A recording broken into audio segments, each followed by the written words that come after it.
Good evening. Okay. Welcome to this one. All right, I want this one to be this side. Okay. This side. Welcome to councillors, members of public and staff present in person, joining online or watching online this evening. The time being 6:33 p.m. I declare the ordinary council meeting of 25th November 2025 open. This meeting will be conducted under the provisions of the Local Government Act 1993 and the Council's adopted code of meeting practice. Specifically, persons in the gallery are advised they may not record the proceedings of a meeting of a council or committee without the authority of the council or committee. Mobile phones must be turned to silent so as not to disrupt the meeting. Using mobile phones to record the meeting, whether audio or visual, is not permitted. This meeting is live streamed, and the recording will be made available on Council's website to allow the community to follow Council debates and the decision. Members of public attending or speaking at a meeting agreed to have their image, voice, and personal information, including name and address, recorded and publicly broadcast. Strathfield Council does not accept liability for any defamatory remarks or inappropriate comments that are made during the course of a meeting. Any part of meeting that is held is in closed section will not be streamed.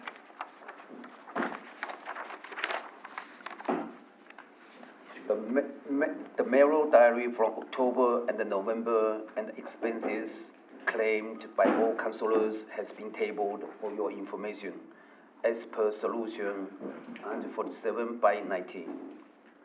Councillors, in accordance with the mandatory provisions of the Model Code of Conduct, I will remind you of your obligation to faithfully and impartially carry out the functions, powers, authorities, and discretions vested under the Local Government Act 1993 or any other act to the best of your ability and judgment. Councillors, we are here to act in the public's best interests as we consider and determine the business on the agenda. I will ask that you show respect to each other and the community we serve, and work with me to process matters tonight. I will call councillors to order, should there be a need to do so. I would now like to ask everyone who is able to stand for the moment of reflection. We prayed that our deliberations today will be objective and the decisions are impartial and made for the benefit of the whole community. Thank you.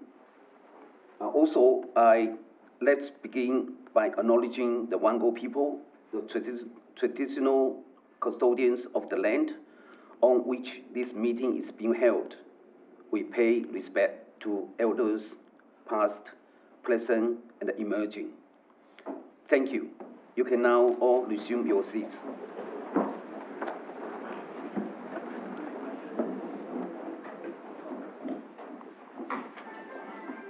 There is no apologies for tonight. It's very good.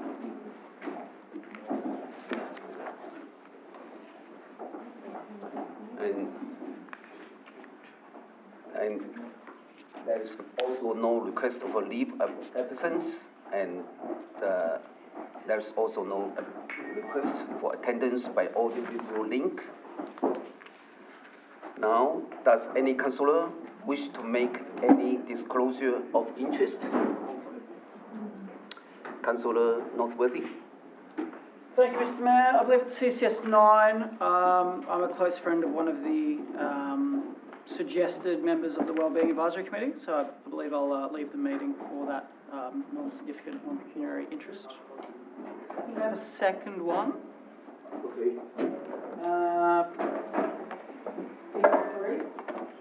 P3, non-significant non-pecuniary. As often the case, I live in close proximity to one of the suggested locations, and I'll remain in the room for that. Thank you. Any other councillors? Okay. Okay. Personally, I have two items number with the conflict of interest. That's 10.7 and PE3. The conflict is significant and pecuniary. So at the time, I will vacate my seat for Deputy Chair to Chair, and I will leave the rooms. Thank you. Councillors, the purpose of acknowledgement is to recognize the many great contributions that are made from and for our community. In that spirit, we should ensure that the positive comments are provided for the public record. Councillors, does anyone have any acknowledgement that they wish to bring before the meeting? Yes, Councillor Northworthy. Yeah, I'd like to acknowledge the Tamil Community Reception Dinner. It was in celebration of one of the new MPs, Ash Ambipar, the first Tamil origin federal member from New South Wales. It was a wonderful display of cultural diversity, celebration of achievement. There was a huge number, I think 7 MPs, I think yourself, Mr. Mayor, you were there.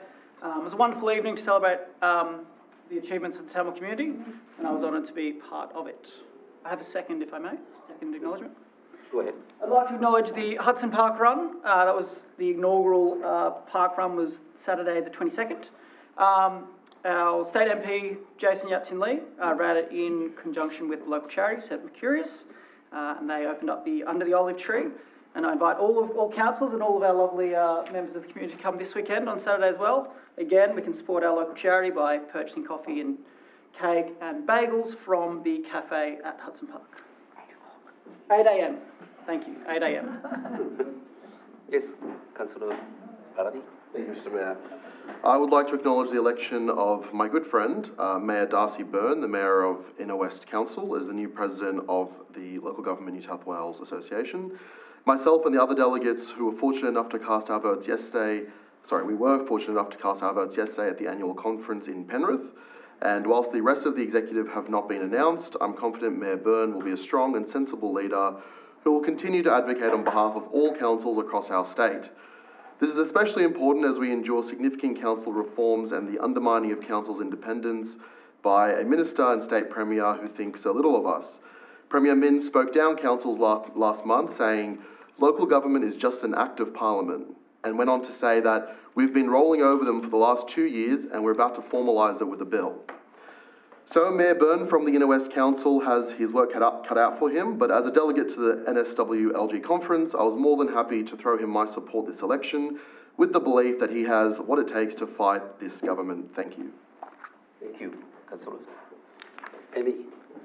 Mr. Mayor, just whether it's appropriate that you send the Darcy Byrne from your office a congratulatory letter? I think I'm happy to do so. Yeah, okay. Thank you. Any acknowledgements? Or? 1 second, sorry.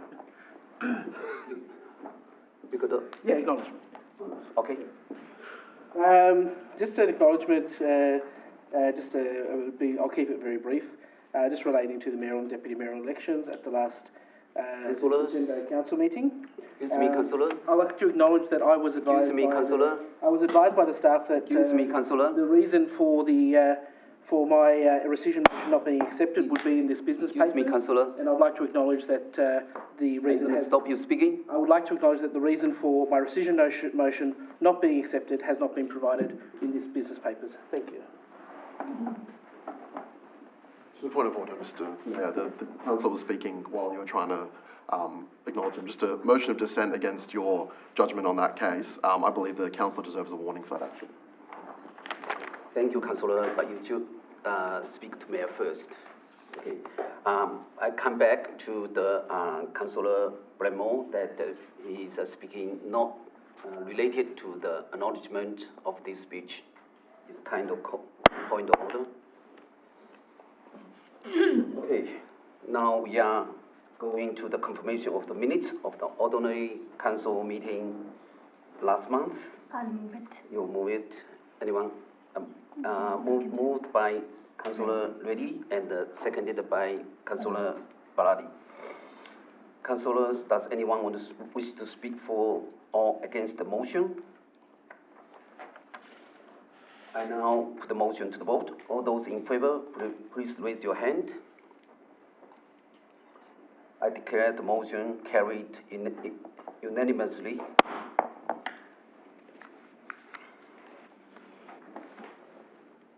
Okay, because tonight there's lots of people here tonight, and some of them is going to speak. So I will suggest to have the public forum to go further. Okay, let people. Seconded. Thank you.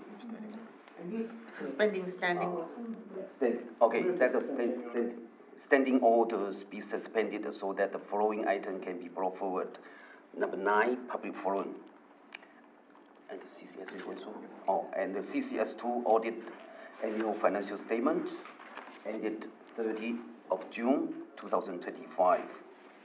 So can I have a seconder? I'll second it. JP moves it. Oh, okay. Councillor Baladi moved it and seconded by Councillor Reddy.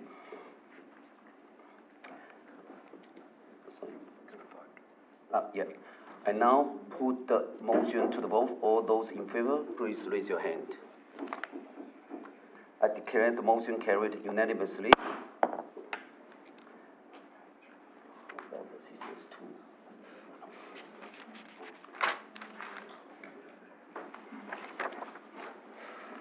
Okay, tonight this afternoon we have 4 speakers registered for today to address the meeting. The first one is Mrs. Punutavarni Songalan. Yes. Speak right? Yes. Thank you. Can you walk forward? No, I will, she will speak on my behalf. Tessie. No, you speak. Tessie. Tessie is. Are you give up to speak right? Can we? He's registered anyway. No. You just got to go there. Introduce her again. Just introduce her. Yes, thank you. Okay, now the speaker also registered. She is Mrs. Tessie Vanges. That's correct, Okay. thank you. Good evening, my name is Tessie Vanges and I live in Kessel Avenue. I would like to speak to the proposed suburb boundary changes under consideration by council. I understand, excuse me, that the council management has recommended that the proposed suburb boundary changes do not go ahead. This is paper for meeting 25/11/2025. I understand some amendments to the initial proposal may be put forward. I would like to indulge in why I feel that Kessel Avenue should be included in the suburb boundary change. That is, Kessel Avenue to be part of the new extended Stratfield suburb. I have lived in Kessel Avenue for 50+ years. My address has always been Homebush West. When we purchased our property, the Stratfield Bowling Club, now a childcare centre, was called Stratfield, although it was in Homebush. The community hall next to the water channel in Stratfield was called Stratfield West. Again, that was in Homebush. And I did not understand why There were 3 different suburb names for the same locality. They're all kind of metres away. Today, 50 years plus later, my address remains Homebush West. My neighbour's property 3 doors away from the same side of the street is Stratfield West. Some houses on the other side of the street are also Stratfield West. It's confusing. It was confusing to me, and I'm sure it's confusing for the postman and others. Until 1995, our suburb has been known as Stratfield West. Kessel Avenue is a great multicultural community where we help one another on a very regular basis and where we don't have houses for sale very often. I honestly don't remember the last time we had a sale. We pay the same rates as Stratfield residents. Kessel Avenue has quality homes comparable to Homebush and to Stratfield. We are lucky to be in a very green environment with mature trees on our verge and some houses backing onto Airy Park. We also have Alan Davidson Oval, something special for our area. We are a community who looks after and maintain our property and streetscape to a high standard. Alderman Arthur Kessel was Mayor 1919 to 1920 of Stratfield Council and was honoured by having a street named after him. I feel that we too should honour him by rezoning that street. Excuse me, both you need sides. time to be extended? Please, on the last sentence. Okay, thank you. Thank you. I'll just start that again. I feel that we too should honour him by rezoning that street, both sides of Kessel Avenue, into the suburb he loved and served, which was Stratfield. Thank you. Thank you. The next speaker is Mrs. Senton Hetmanandavo.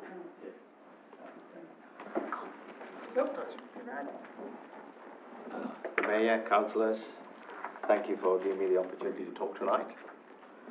I'm sure you all heard from me the last week or so. I've rung pretty much all of you and appreciate your guidance and your feedback. So the purpose of the meeting today is to request an amendment to the proposal that you put as far as changing suburb names. As per the business paper that came out on Friday, I think the council management has basically said if it was to go ahead in its current state, the GNB will not pass it. So it's a bit of a waste of time. So, therefore, an amendment that includes Kessel Avenue as part of the newly formed Stratfield boundary. You get absolute full support from the residents of Kessel Avenue. And there's an extremely good chance that it'll go through GNB. So Kessel Avenue is a very special place. And as Tess has said, it's got boundaries with Airy Park and Alan Davidson Oval. I can't think of too many places in Stratfield or in Sydney where you're absolutely surrounded by greenery. And all the residents are very house proud. Okay? Everyone looks after it. As Tess said, you know, people don't sell houses there. The community and the houses in Kessel Avenue is no different to Bates Street, Badgery, Mackenzie, you name it. It's all the same. And there are no parish boundaries. In fact, I've talked to GNB. There's no such thing as a parish boundary coming in the way of shifting, including Kessel Avenue. Airy Park is not a boundary. In fact, it's the green glue that holds Bates Street Bates Street, as well as Badgerys and Kessel together. So Airy Park is not a boundary. It's actually something that holds everything together. So I think you said it in one of the meetings, the like communities live together. So that's what that's all about. So in conclusion, on behalf of the residents of Kessel Avenue, I respectfully ask the mayor and the councillors to include Kessel Avenue as part of your new amended proposal and put that forward and take it through to the GMP. And I think it'll go through. All right, thank you. We got another guest speaker, Mr. Peter Dobrevich. It's okay. We'll keep trying. Yeah, keep trying. I live in Abbotsford Road. I'm probably going to go 30 seconds over, so I'll pre-warn you. There's two issues I want to talk to tonight. The first one is I'd like to speak to the motion proposed by Councillor Blackmore for tonight's consideration to postpone the Heritage DCP consultation period. It's a great idea because there's no apparent public support for the draft DCP. In fact, I believe there's limited support among council staff for the draft DCP until the LEP is fully reviewed and updated. This makes the whole draft DCP process somewhat of a make-work exercise by some council staff. Additionally, the draft DCP would cause valuations to fall and reduce the amount people would be willing to spend on investing in their properties, particularly those properties that are being classified as contributory. In fact, it makes sense for those properties to be demolished before any draft DCP is gazetted. Lastly, the de facto heritage listing by stealth of 41 properties in Abbotsford Road is also outrageous, and the councillors have no mandate to do that at all. And I'd encourage, I could be wrong, but if there is a mandate, I'd like to know when council has that mandate to heritage list, de facto heritage lists 41 properties in addition to the 14 properly heritage listed properties. So that's the first item. The second item, and this is hard to show, but I'd like to talk about this brochure on trees, which was letterboxed to everyone in October. The brochure says, quote, approval to prune or remove trees can be obtained in two ways, unquote. This is deceptive and misleading, as there are three legal processes for tree removal in the Strathfield Council. Council staff want to ignore the biodiversity SEP, but the simple fact is it applies to Strathfield municipality, and the Land and Environment Court has judged it to be valid if the LGA is named. In fact, the Inner West Council is the court case where that was established, and the court considered the matter. Council staff should not be making up their own rules, and councillors should investigate who wrote and approved this brochure, and then correct the record by distributing a replacement flyer. Fortunately, Mr. Byrne is here. I didn't realise he was going to be here. Different the mayor. Oh, different Mr. Byrne, sorry. Yeah. The mayor, if you'd like. I thought the Inner West Mayor could come and... No, the Inner West Mayor is not here. Oh, okay, sorry. Called me by old Wes, I was going to say he could explain how it all works. So, once again, three different ways of removing trees. I know the council preference is only to drop two of the ways, but the third one is valid, and it's a lower cost option for residents. You need more time? No, I've finished, thank you. Thank you. Thank you again for the opportunity.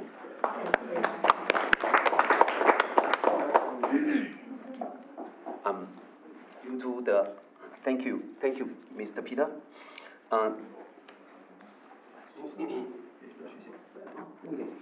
Okay, now we go to the CCS2, the audited annual financial statement, ended at 30 June 2025.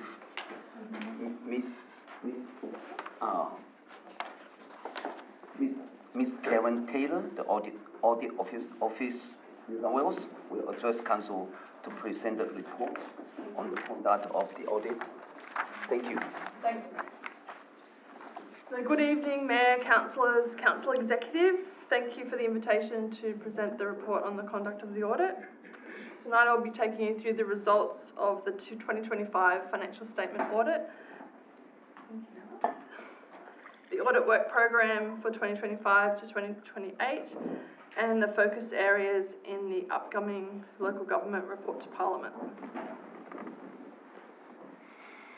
So this is the agenda, audit work program, some focus areas for this year's report to Parliament, your report on the conduct of the audit, cash equivalents and investments, and infrastructure and questions, if any. So this is the Auditor General's program for the next 3 years. It's a rolling program which is updated each year for any key priorities that changed, any requests from councils or other stakeholders. You can all subscribe on our website to get updates of any of these reports. So the key themes for the Auditor General is efficiency and optimal use of public resources. This is for all the sectors, university, local government and state sector. Grants administration, major capital projects, climate-related risks and opportunities, and First Nations communities is a theme through any of the audits that have that, that aspect. Skip that one. So the performance audits look at efficiency, effectiveness, compliance with legislation, and so they're currently doing an audit on long-term financial planning. They're looking at Port Stephens and Armidale. Future plans are to do an audit on the effectiveness of ARICS, performance management and monitoring of the IPNR compliance, major capital projects, like I said, climate risk and adaptation, and the other forward program for local government is waste management. Does say there, the current program will say this, to address the service needs and obligations, but as the Auditor General has been talking to more councils, become apparent that, you know, landfill in Sydney especially, how many years left of landfill, what strategies are in place, who's helping with what's going to happen in the future. Okay, so then we have a financial audit report to Parliament, which is due to be tabled late January, early February, which covers the financial audits, outcomes for all of the councils. We also look at financial sustainability. I think people that went to the conference, that's the #1 issue, risk for CFOs and general managers of councils. IT, cybersecurity and artificial intelligence. So artificial intelligence is a new topic this year. We're gathering a baseline in the local government sector, and then we'll start seeing who's going to provide guidance and assistance, like maybe cybersecurity in New South Wales, like they do in the cybersecurity space. Major projects, we looked at projects over $30 million just to get a gauge of how much behind budget or over time those projects are. And internal controls and governance is mainly, we report to every council on opportunities for improvement for internal controls and governance, and this is just a snapshot of what we're finding across the sector. So now for your report on the conduct of your audit, we've completed the audit of the general purpose financial statements for Strathfield Municipal Council. We issued a clean audit opinion for your council's financial statements for the year ending 30 June 2025. That means the financial statements contain no material misstatements and present fairly. The Office of Local Government sets out what we need to include in the code in the report on the conduct of the audit. So this is a summary of the income statement showing that your rates and annual charges increased by 13.6%. Your overall went up by $5 million, and that was mainly due to your special rate variation approved by IPART. Grants and contributions has decreased by $8.1 million. That fluctuates year on year. Also, the financial assistance grant provided by the Commonwealth Government, how much you received in advance has changed every year. It's been coming down from 100%, 75, 50. Next year, I think it's 25%. So that impacts on your grants and contributions as well, plus the level of your development. And the net operating result landed at $4 million, which is positive, but it was $11.4 million lower than last year. Much of this was due to increase in expenses. One of the main expenses was, Hudson Park driving range. Some things go into capital, some things go through expenses for that, but it's up and running now, so that's good. Okay, so this is a bit more detail on your operating result for the last 3 years. So, last year looks like an unusual year. So if you look back to 2023, you're pretty consistent with 2023. And again, decreasing grants and contributions for capital purposes has contributed to that decline. This is showing a breakup of your grants and contributions in capital. The light grey is the capital grants and contributions, and last year obviously was an improvement, but now it's gone down, and you hear a lot that those revenue streams and from state and federal government seem to be declining across the sector, so that you want to keep applying for those grants as much as you can get from that revenue source is good. And the operating grants has remained pretty static over that time. There's one thing with grants as well, but the accounting standards have some peculiarities in, revenue recognition versus when you get your cash. So sometimes it doesn't exactly show the same as what you'll see what's in your cash flow. Could be quite different to what's in your revenue, the accounting standards. Okay, so cash and cash equivalents. Your cash equivalents and investments improved to 79.2 million from 62.5 last year. You've got a high percentage in externally restricted, nearly 75% of that cash is in externally restricted. That means it can only be spent on in accordance with a contract or in accordance with why that money was collected, legislation, developer contribution, etc. So your internal allocations and free and other excess cash is 25%.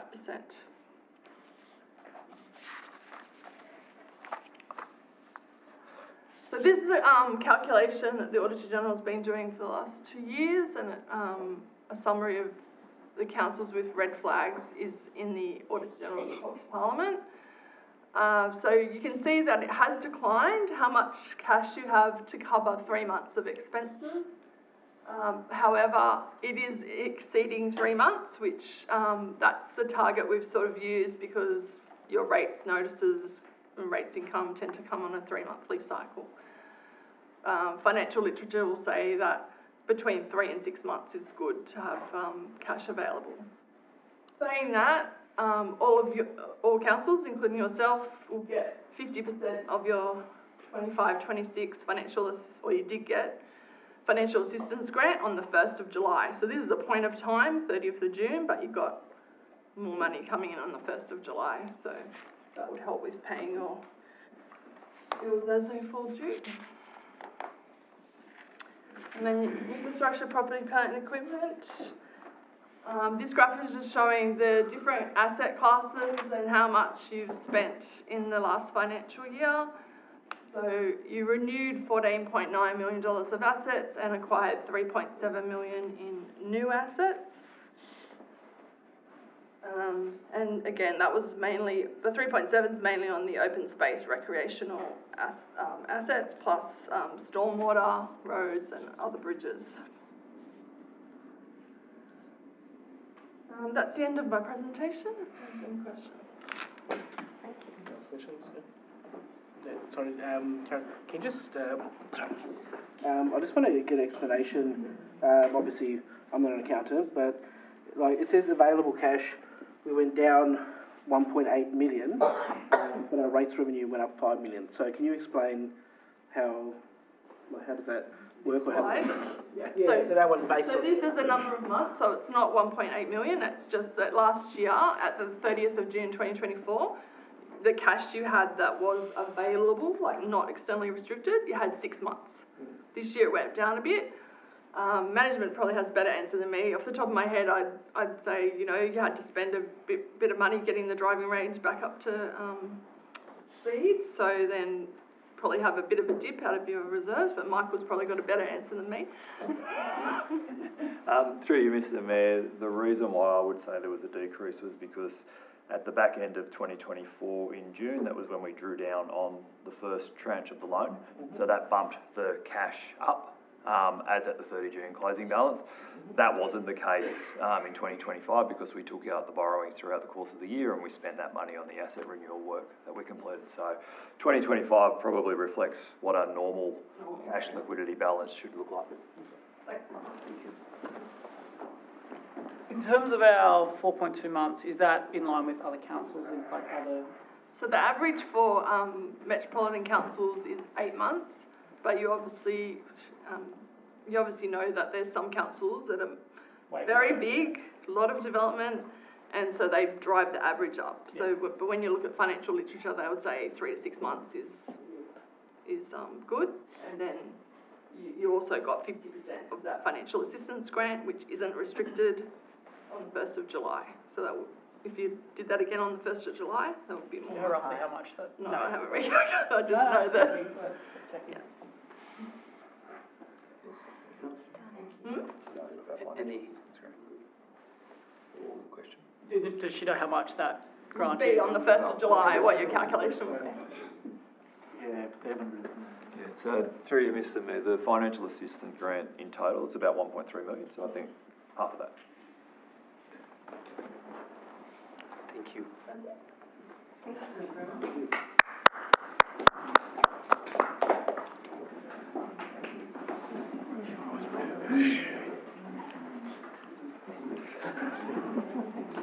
Can I have a seconder for this motion? I'm going to ask something. In the interest of the gallery, I think we should continue the suspension of orders and deal with CCS 11 and EO 5. They're the what's the name of the street? Castle Avenue motion and the Stratfield St Pat's. Okay.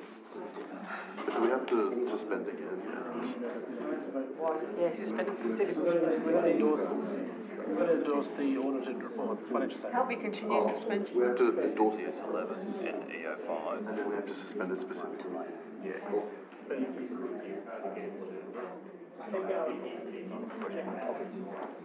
Okay, right. Can I ask Mr. General Manager? So through you, Mr. Mayor, I think what Councillor Pensabini is proposing that we extend the suspension of standing orders to include CCS 11 and EO 5. EO 5. So what you would need is you'd need a mover of that motion to extend the suspension of standing orders to pick up those two reports and a seconder. But just a point of order, before we do that though, and I'll ask the General Manager through the Chair, don't we have to endorse CCS 2 first before we go there? You do. Okay, thank you.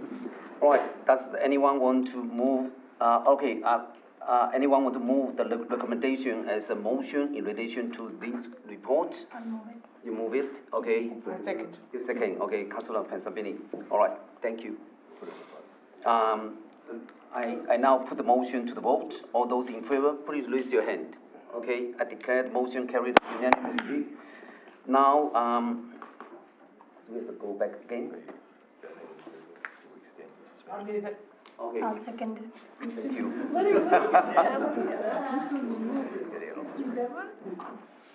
CCS 11. No, we're moving the suspension, the extending of the standing orders. To include CCS 11 and EO 5. EO 5. Yeah, just get that right. Okay, now we are going to CC. Put that to a vote. Now councillors, I'll now put the motion to the vote. All those in favor, please raise your hand. Thank you. That is carried unanimously. Now we go to CCS 11. The committee consultation outcomes, proposed suburb boundary change. JP, I'll second it. Okay, JP. I'd like to speak. Brady. No, you are gonna move it first, okay, and then seconded by Councillor Ray. Okay, yeah, Councillor Barty? Thank you very much, Mr. Mayor. Mr. Mayor, based on the report that we had from the staff, it was clear that there was significant support for a boundary change in Homebush. It's something that we've spoken at length with the community about. It's something we hosted a very public town hall that was reported on. And so I, as has been well publicised, am very in support of the boundary change. And what that looks like is what we have consulted on over the past few months.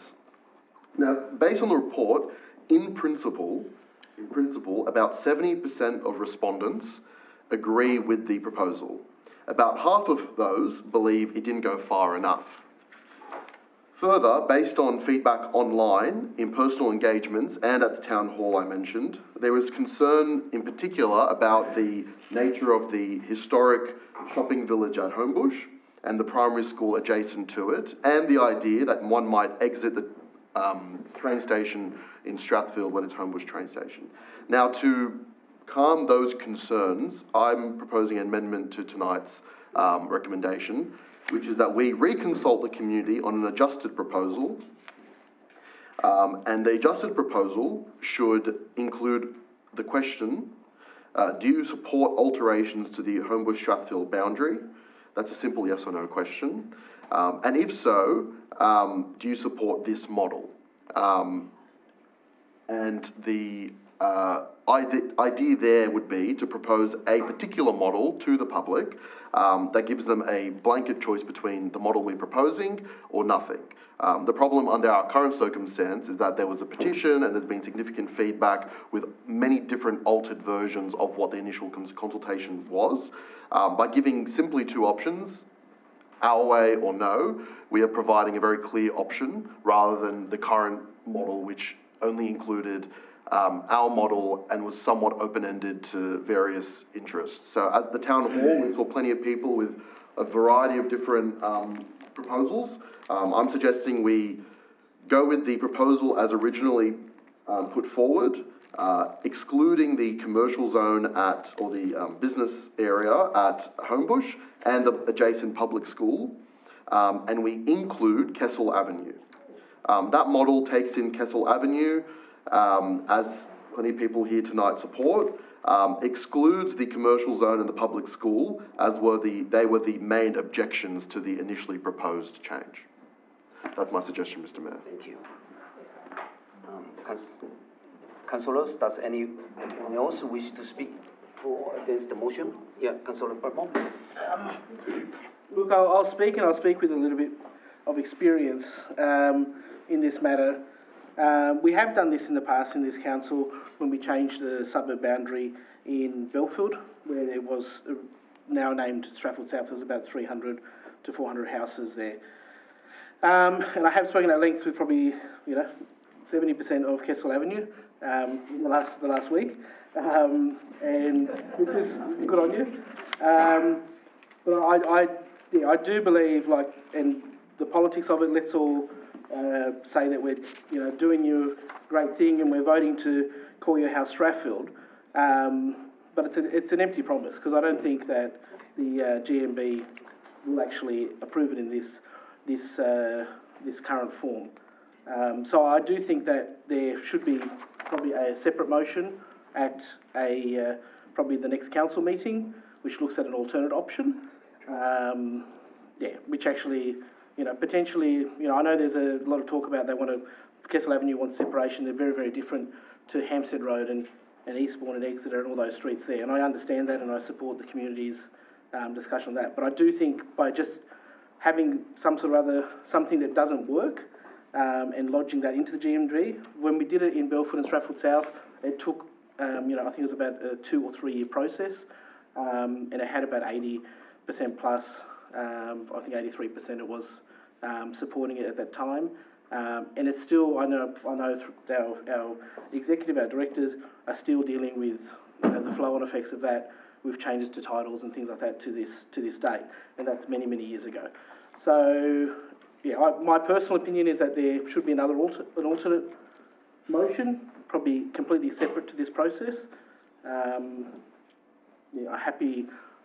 councillors want to put something like that up at the, at this, this meeting, or want to do it as a separate thing. But I just think the community has spoken on this particular matter. Kessel Avenue is a completely different proposal to what we're talking about. Thank you, Councillor. Now we have to come back to fix Councillor Brady's amendment. Mr. Mayor, based on what the council has said, I'm happy to delay matters to the next council meeting. I would agree that it probably is tidier to have a new proposal rather than amendment to the rejected or the recommendation against. So I'm happy to vote against the recommendation tonight, Councillor, through you, Mr. Mayor. I'm happy to vote against it and instead ask for an amendment to it that says that based on the advice, or the consultation, sorry, a new proposal be put to councillors at the next meeting, possible meeting. At the next possible meeting. Sorry, I'll just... Sorry. 2 weeks away. I'm aware. Next possible. Which excludes Homebush Shopping Village and public school.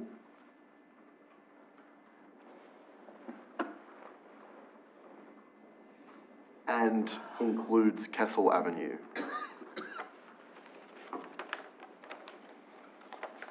That's my suggested amendment. Thank you, Councillor Brady. So can I have a mover for this one? Sorry, go. I'm second. You are So I'm the mover of the mover. the amendment. Councillor Reddy was the seconder. So I accepted. You put the amendment as for. And now I put the amendment to the vote. All those in favour, please. Sorry, one. No, Blardy's amended it. He's added number 3. Talking to you.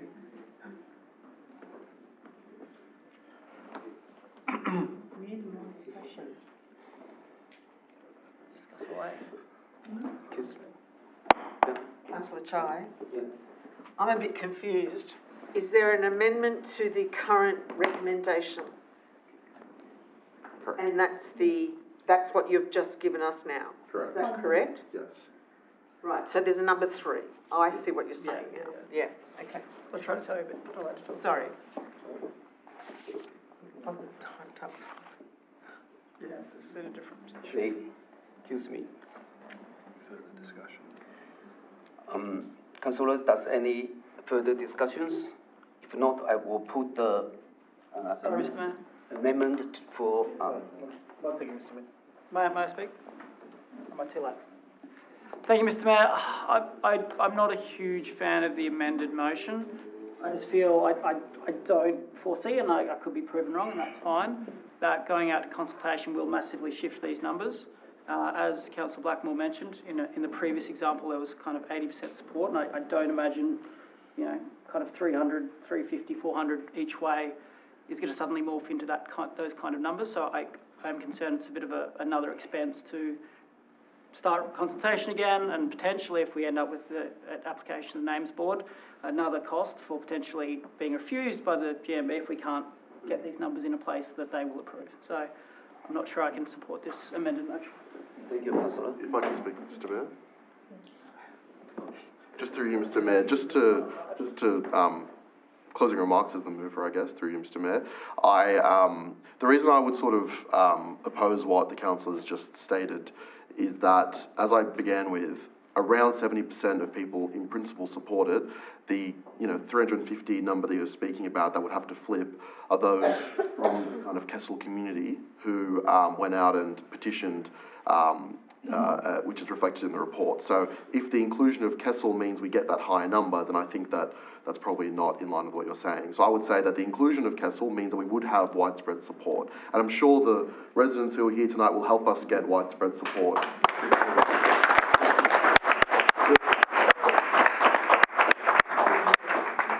So I encourage all councillors to vote for the amended version. We'll come back next month with a clean new policy and we'll go from there. Thank you. Thank you. Councillor Kim? through Mayor, this is my personal opinion. Thank you for all your coming. We councillors and council, when we change something and decide something, you have to very Focus on the point on these issues. point is just the motion. Okay. Finish the About sentence. this motion. So we have to be more prudent and more careful. For a long time, we have been divided, the boundary were decided about for a long time. If we do not have a clear reason for all the benefit of council and the resident, why do we have to change suddenly the boundary names? Because of change of names or change names of boundary, many people are divided, and they are, some people against, some people are supporting. So many people like Castle Street and Castle Street, people send me a letter and emails, and they ask me to support him. But as a councillor, because all you are here and pushing us to decide, but as councillor, I cannot agree. If we have to push it by resident, certain area of people, it is beneficial for them, and we have to decide to change it, is not our role. We have to decide something. We have to be very beneficial for average people, whole area, this is really good for our suburb, LG, our LG Strathfield area, not for the special street only. So we have to decide, we need more time to discuss and for more search for this one. Yeah, all right? Okay. So I would like to make suggestion we have to in this motion next time. Okay. No amendment. That's my opinion. Thank you. Okay, now we are going to vote for our amendment. Just to make sure the motion's reflected correctly, just Homebush Public School rather than public school. Okay. Thank you, Mr. Mayor. Homebush West. That's a different school. Oh. Okay, now I put the motion to the vote. All those in favor, please raise your hand.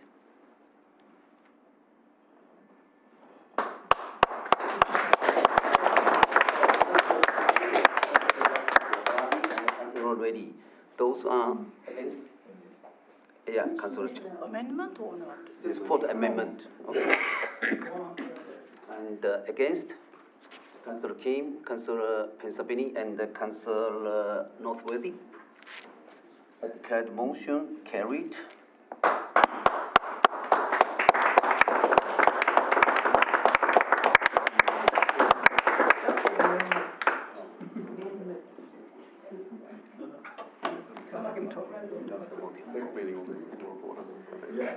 Well, even then, that'll be going to consultation.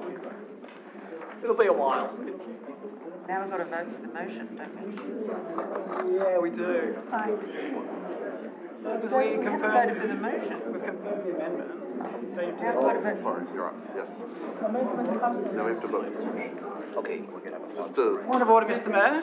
I think we've voted on the amendment, now we have to vote on the motion. No, the amendment became the motion. Yeah, and then we have to vote on the motion. No, we voted to accept the motion because the mover accepted it. Oh, fair, okay. Who was the mover, you? Councillors, we have a lot of people here today. Can I adjourn the meeting for 5 minutes? And before they leave, we come back. Okay, thank you. Thank you all for attending. Thank you.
is 7:30 p.m. The meeting is to be resumed. Okay, now we are going to E05 on page 644. St. Patrick's College, right of the way valuation. I'll move it. Okay, and the councillor already moved this motion. Can I have a second? So, Councillor Barry is seconded. Anyone want to speak for the motion? I would, Mr. Mayor. I would like to move an amendment that a fourth point be added. Number 4. Yes. Okay. I move an amendment for the following 2 points. First, considering that this is the result of a good faith offer from St. Patrick's College,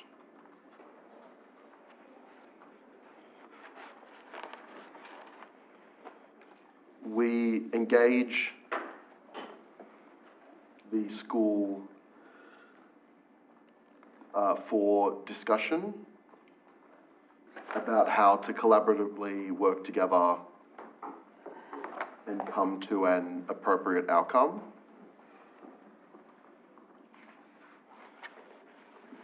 And a fifth point, that if lawful, any future decision to extinguish the right-of-way comes with a monetary contribution to impacted residents, to residents,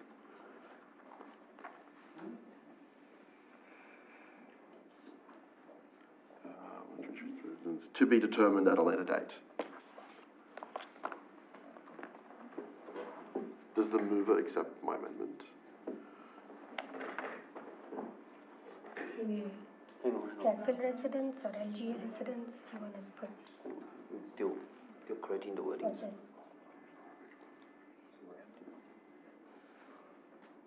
Okay. Residents?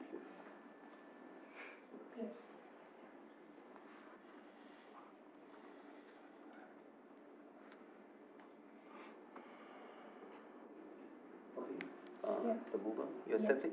Yeah. Okay. Seconder accepts. Yeah, thank you. Any other debates for this motion? Yes. Can I just say, Councillor Binney? thank you, councillor.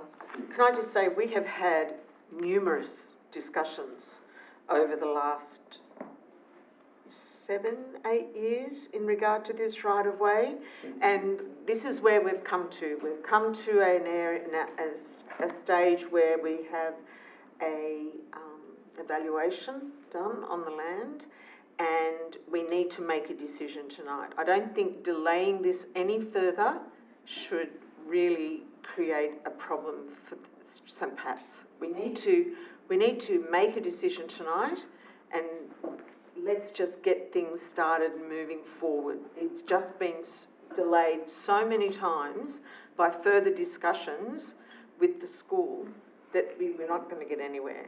So I think we should make a decision tonight. Mr. Mayor, just through you, just noting that the council has read what it says on the screen, that is what we are doing.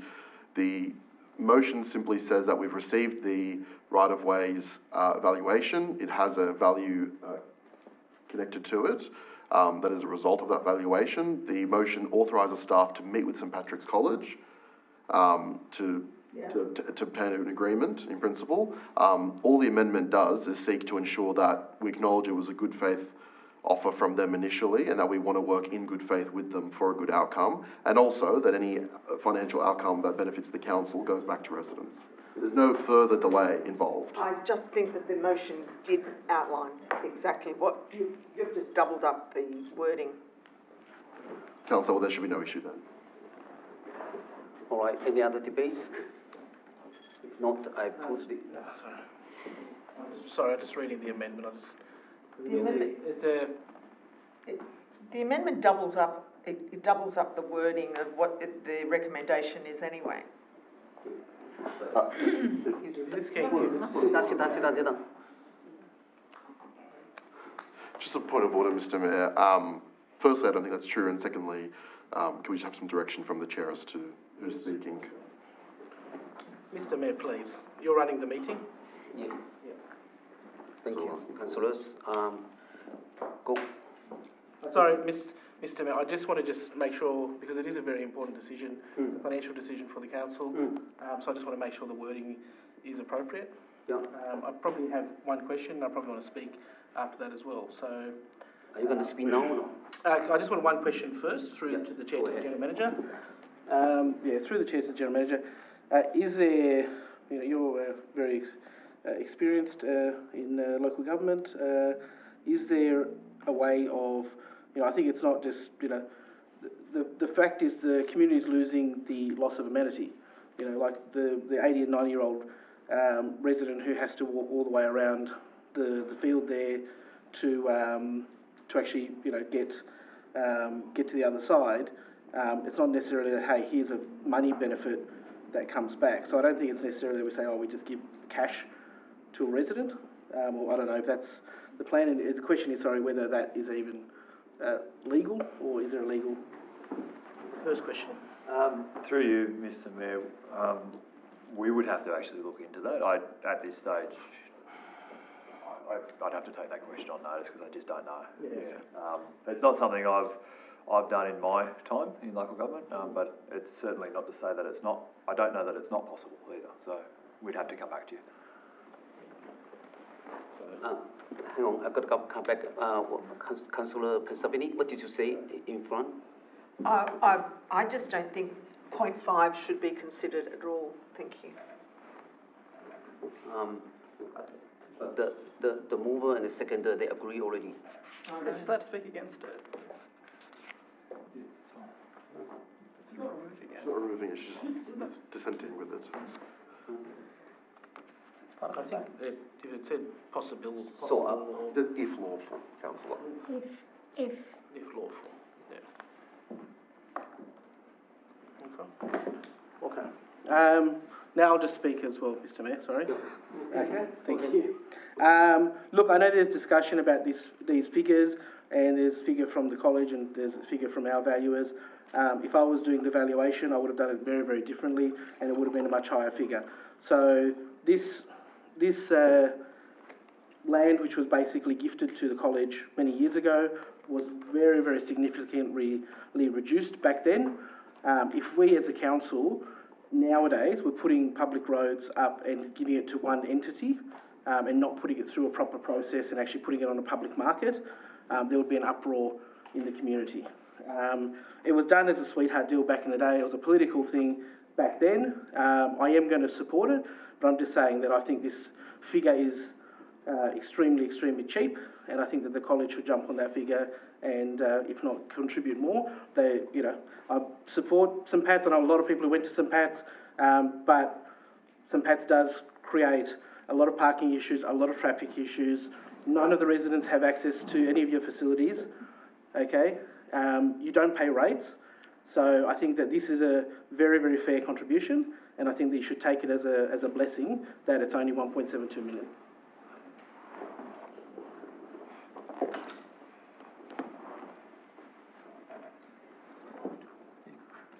Okay, I now put the motion to the vote. All those in favour, please raise your hand. I declare the motion carried unanimously. Now resume.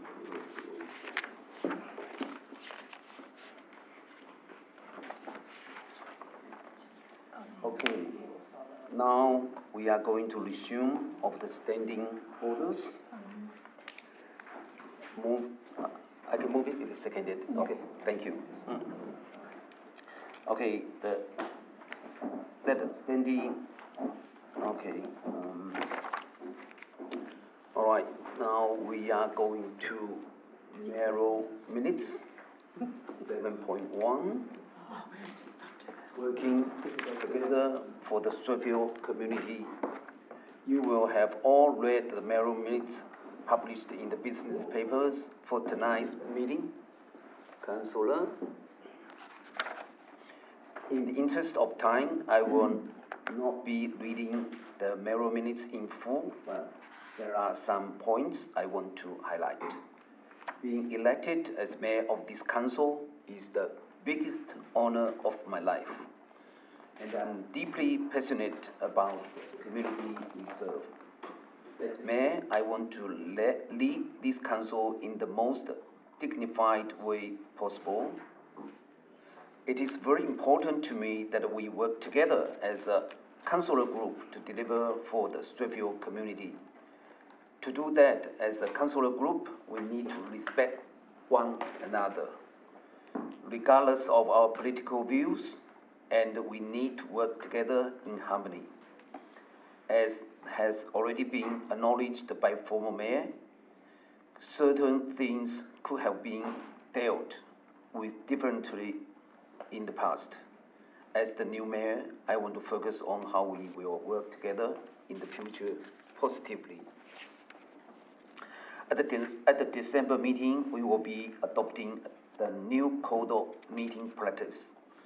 A key focus of the new code is to make sure that council meetings are conducted in a dignified and orderly way, and to promote community confidence in councils and their decisions. As the newly elected mayor of this council, I share the same commitment as the Minister for Local Government, the Honourable Ron Honig, MLC, for the Chamber to be dignified, respectful environment where we represent and make transparent decisions for our community. It is very important to me that we work together in this way. Through this mayoral minute, I respectfully ask all councillors to commit to treating everybody with respect, allowing differences of opinion to be heard, and to conduct yourself in a manner befitting the role you have been elected to perform by your community. I look forward to working positively with you all for the remainder of our council term. Councillors, does anyone wish to speak for or against the minute? Councillor Reddy? I would like to speak for the, in support of the motion. First of all, I would like to be thankful to the mayor for bringing it up and trying to bring the councillors together and making an effort to be more inclusive without our political differences. I'll be supporting this, and thank you for bringing the motion. Thank you, Councillor. I now put a minute to the... Mr. Mayor, please, I wanted to speak. Oh, okay. Yeah, I would like to thank you, Mr. Mayor, for putting this motion up, and I know I will acknowledge that you have on a couple of occasions already since you've been elected as mayor, met with me and discussed working together collaboratively, and I know you've met with other councillors as well. I really would like to see you show that strong leadership and put your words put into action. That's what I'd like to see. Okay. The one thing I would also like, this green paper, which has all this voting thing, I would love to be invited to be involved with that, because that's one of the biggest things where 4 councillors have a voting sheet and 3 councillors are excluded. It's actually been one of the saddest things I've seen in this council in my time. So I would say show leadership and do what you think is right, and you don't have to be guided by a piece of paper. Thank you, Councillor. Yeah, Councillor Pesapini. Yes, I would, that green sheet of paper that you all have, I believe that is caucusing. Just point of order, Mr. Mayor, the council's speaking. Can you sit down first? No, I won't sit. Let her finish speaking. Can you sit down? I'm accusing the councillor of breaching... The mayor is chairing the meeting. Sit down. I'm accusing the councillor, I'm dissenting against the mayor on the point of order being rejected. If you can rule on the point of order before you ask me to sit, I will sit. She's not finished yet. But if you can rule on the point of order, are you rejecting it or are you ruling on it? Excuse me, councillor, I didn't do a point of order.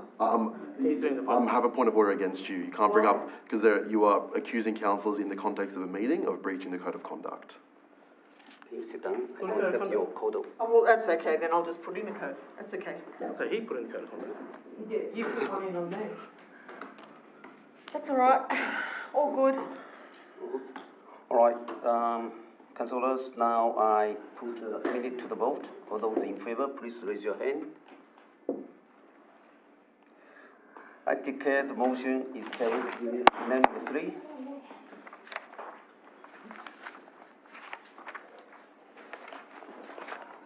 Okay, we go to going to the item for exception. In accordance with section 13 of the council's code of meeting practice, items can be dealt with by exception, and they can be adopted as recommended by a single motion. I will now go through each agenda item. If councillors could indicate if they wish to vote against the recommendation or speak on any of the items or any of the matters.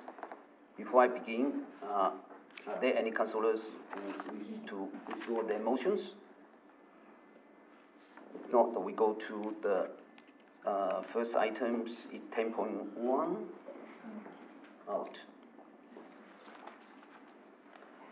10.2, out. 10.3, out. 10.4. One second. That's got my voting sheet here. I was about to say that. 10.5. 4 is The 4's in, isn't it? in. Yeah. 10.5. 10.5. 10.5. Out. 10.5. 10.6. Out. 10.7 because you're No, we have 10.7. out. out.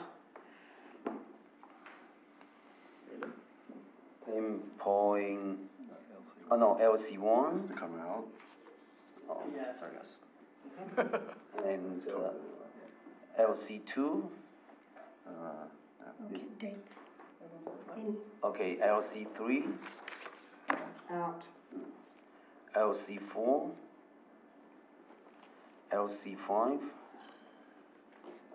CCS1. CCS2. Sorry, what? Already done. Oh, done. Oh, sorry. CCS3. Sorry, Mr. Mayor, one second. CCS4. I think he's asking to stop, Mr. Mayor. Councillor was just organising his notes. One second. 4, 5 is fine. Okay. What, CCF4. CCS4 Good. is investment report. Yeah, that's fine. CCS5. One second. CCS6. One CCS7. second, Mr. Mayor, 1 second, please. CCS5, I would like out. CCS7. This one has to be out. It does, yeah. Yeah, You have, out. 7 has to be out. you have to, yeah. 6 in a row. CCS8. Out. CCS9. That has to be out. That's me, yeah. CCS10. Out. I also speak. CCS11. 11 passed already. Or passed already. PE1. PE1. PE2. Out. PE3. Out. Out. EO1. EO2. EO3. Out. EO4. Out. EO5. Oh, that's finished already. Yeah. 12.1, it's minute 12.2, minute for local transport forum. Okay.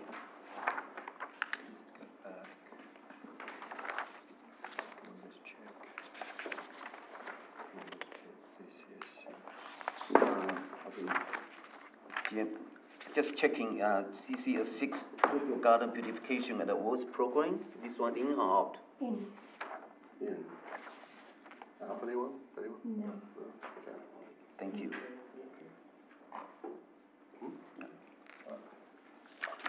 All right, Question with notice is out.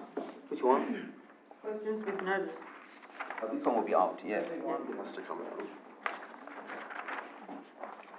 Councillors, now I have, I can move these two these motions. Can I have a seconder? Councillor ready? Okay, I'll now put the motion to the vote. All those in favor, please raise your hand. I declare the motion carried unanimously. Okay, now we come back one by one.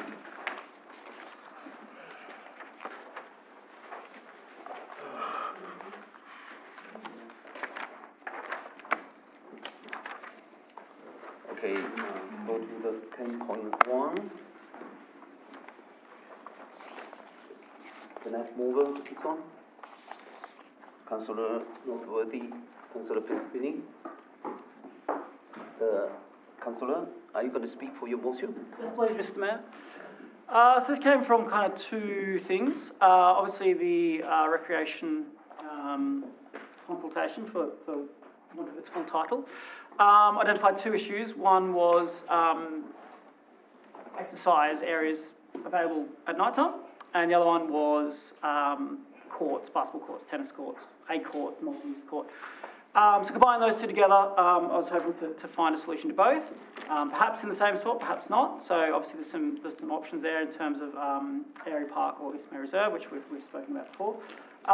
So yeah, the idea behind this is to resolve both of those issues with our recreation offerings of court space and somewhere to exercise at nights once the lights go out. And I think an indoor court space and gym would fill those gaps in our recreation areas. Yeah, Councillor Barty. Thank you, Mr. Mayor.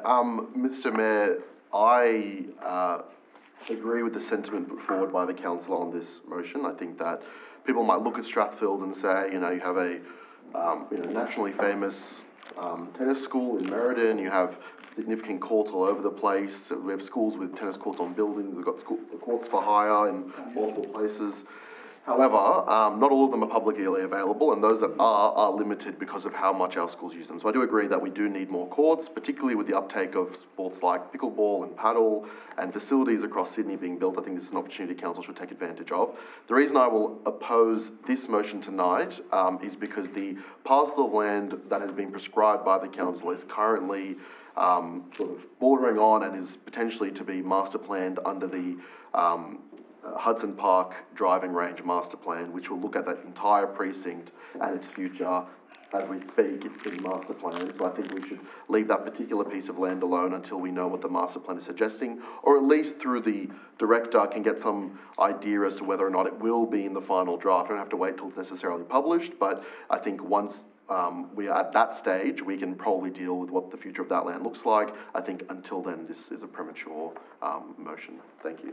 Thank you. Any other want to speak for that?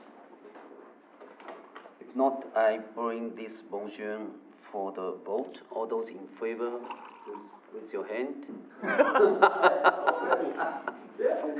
Okay. Councillor Pensabini, Councillor Northworthy, and Councillor Bremont. Those are against it. Councillor King, Councillor Barty, Councillor Reddy, and Councillor Chai. I declare motion lost. We come to second one, is the hosting and ask for a home energy expert section. Is Councillor Northworthy. Are you going to move the motion? Oh, yeah. I second. Thank you, Councillor Pensabini. Are you going to speak for your motion? So yeah, these Ask a Home Energy Expert have occurred in Burwood and I believe in Canada Bay councils, that they appear to be very, very popular. So it is something that we could provide a space for Climate Action Burwood and Canada Bay, that the group that organises and brings in experts to work, do 15-minute free sessions. And our residents can make use of that expertise if they would like. I think it's a positive way to support our residents to manage their electricity usage and their home energy costs. Thank you, Councillor. Councillor Barty. Mr. Mayor, I'll move an amendment to the motion, just an extra point, that a 10% discount to the normal fees and charges associated with the hiring of Strathfield Square be offered if they choose to take up this opportunity. Any others speak?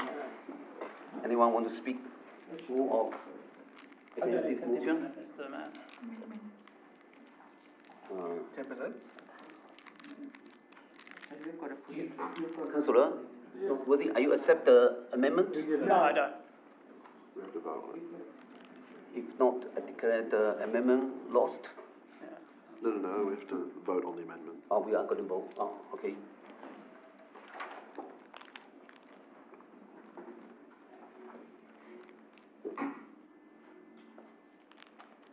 Okay, are we, can I have the vote for the suggestion by Councillor Barty I think that, the wording is incorrect, I think. that 10% discount on fees and charges be offered for residents if they choose to take up the opportunity? No, sorry, just a point of clarification. A 10% discount on fees and charges associated with the hiring of Strathfield Square. Only square or facility? Well, the proposal is that they, in the, is the motion as it reads, or was that, the motion says in Strathfield Square, so, yeah. Not to residents, sorry, to the organisation. You can replace Yeah, that. BCB, I think they sometimes call that.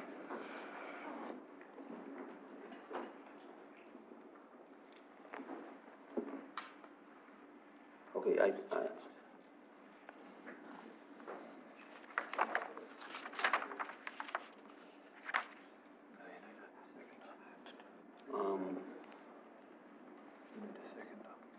JP's the mover, right? Who's the mover? Okay, can I have seconder for this motion? For the amendment? I'll second it. Okay, thank you, Councillor Reddy. We are going to vote for the, I put this one for vote. All those in favour, please raise your hand. Amendment? Amendment. Councillor King, Councillor Barty, Councillor Reddy, and Councillor Bremore, yeah? Councillor Chai? Against? Councillor Lorry, Councillor Pensabini? It's wrong against. I declare the amendment carried. So just the minutes don't reflect the vote. Sorry. Yeah, me and Blackmore swapped. Oh, yeah. Oh, okay. Now the amendment becomes the motion. Now we come back to deal with the motion, right? Is that what happened with that one?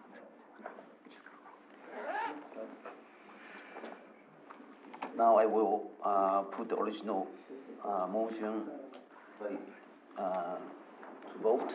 All those in favor, please raise your hand. What's the 10% discount? Councillor Pensabini, Councillor King, Councillor Barty, Councillor Reddy, Councillor Benjamin, and Councillor Bremore. Against? Councillor Northworthy. I declare the motion carried. Generous, Councillor. 10%. So many people, A lot of money. people. For $50. $3. 300. Do you want a question through? $30. Oh, I've lost it anyway, so I can talk now. I'm out. Okay, now we go to the motion 10.3.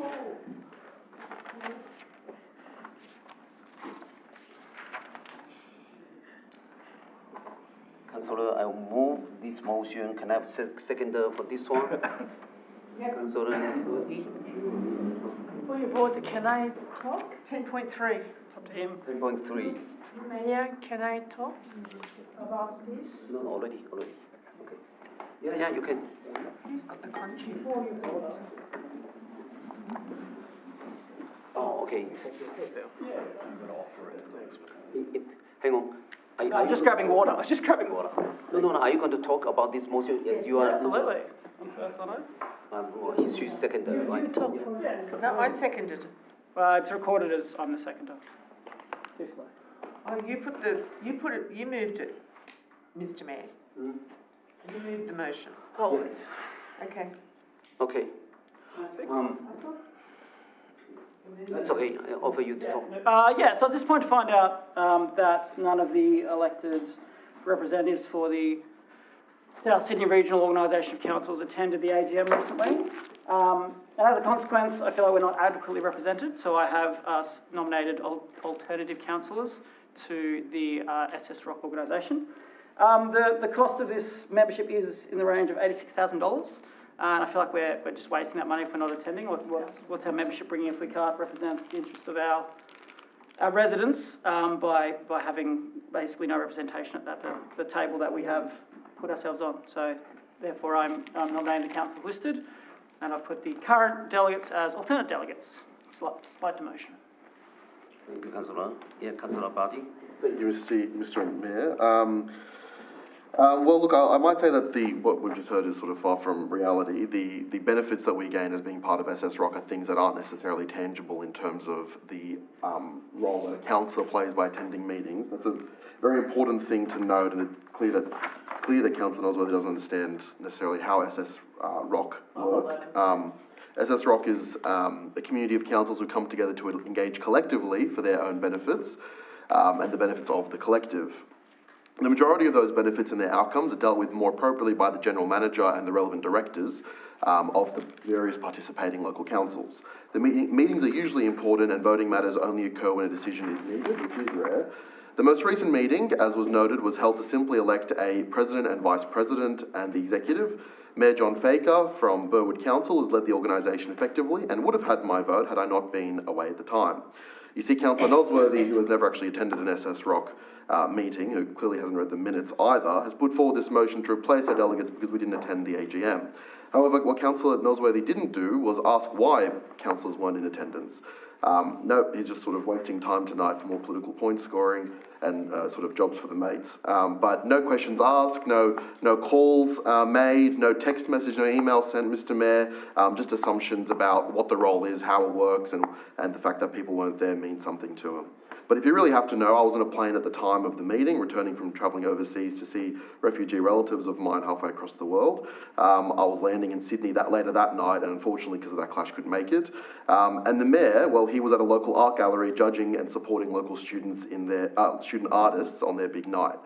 You see, if it was some sort of close vote, we could have asked our alternatives to attend on our behalf if there was a contested election, but actually it was a unanimous decision to re-elect Mayor John Faker as the returning president of the organisation.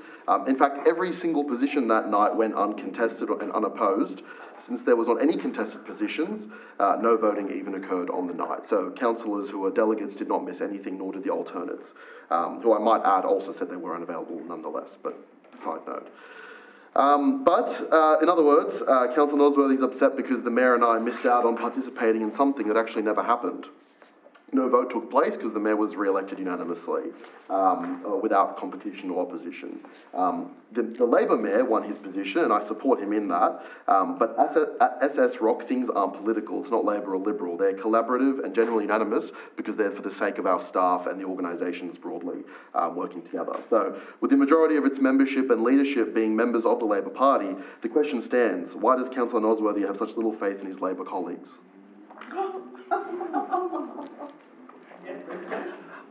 Okay, I put this motion to the vote. All those in favor? Might I have a response, Mr. Mayor? You will respond it? Okay, you hit. I understand, we have lives outside of this, and we catch planes, and we have friends in hospital and relatives in hospital, and I understand that, and that is why we have the alternate alternative delegates assigned. So again, communication could have been perhaps better, and call up the alternate and say, hey, may you attend, because I'm overseas or at the art gallery. And so I think that's on the delegates and the alternate delegates to arrange for themselves. I'm not a voting delegate. I'm not aware of my invitation to SS Rock, so you are correct, I have not attended. If you'd like to nominate me as a representative, I'm more than happy to accept that nomination. But I think it is important. We are a member of this organisation. There are intangible benefits, as you speak of, communicating with the mayors of the area and the delegates that are aside from other councils, and I think we've sorely missed out on that in the most recent meeting. And as a result, I still maintain that we should be changing our delegates if they're not able to organise themselves to get people to attend to the meeting. Thank you, Councillor. Question through the chair. Can you sit down? Okay. You could speak already. Okay. Hang on a second. I'm going to respond to the Councillor Noteworthy, what he said. Firstly, at the night, as like Councillor Barty said, you know, I was attending the ANU event that I couldn't, you know, attend SS Rock's AGM. But as you know, I personally like to, you know, have another replacement to attend the SS Rock meeting. But unfortunately, for the AGM, you have to be there personally. Okay, so that's why we have no. But personally, I like, you know, if as a mayor, I'm quite busy. So if I have any event that I personally cannot be attend, I'm happy to have some other councillors, you know, to attend instead of my personal attending. So thank you, Councillor. Can I make excuse? Yeah. No. Excuse. Your apology. Yeah, through the mayor, to Councillor Noteworthy. So you are suggesting that because we are not responsible and irresponsible not to attend the meeting, on that day, coincidentally, 4 of us all have privately or personally other excuse, other reasons not to attend. But I feel as a delegate, I feel really apologize because I didn't say I didn't send apologies because suddenly I had to attend HMAS neighborship came into Sydney Port. I was invited and I was hesitating whether to go or not, but I was not voting delegate. So I said, I may, because Kerry Reddy, I talked to her, so it is, I don't really have to go because it's not a voting delegate. So I missed it.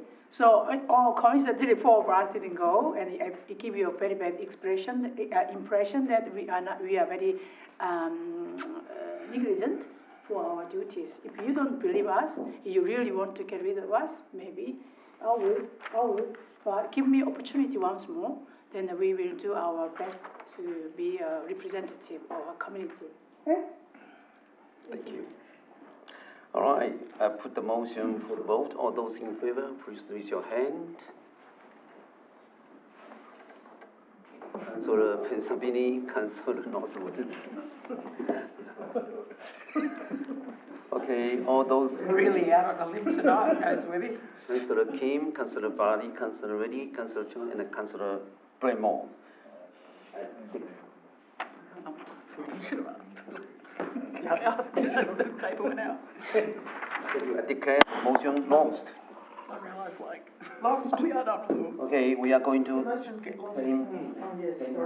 five. Councillor Bremore, are you going to? 10.5. 10.5, Councillor. I second it. Councillor Bremore, are you going to move it? Yeah, of course. Yeah, okay.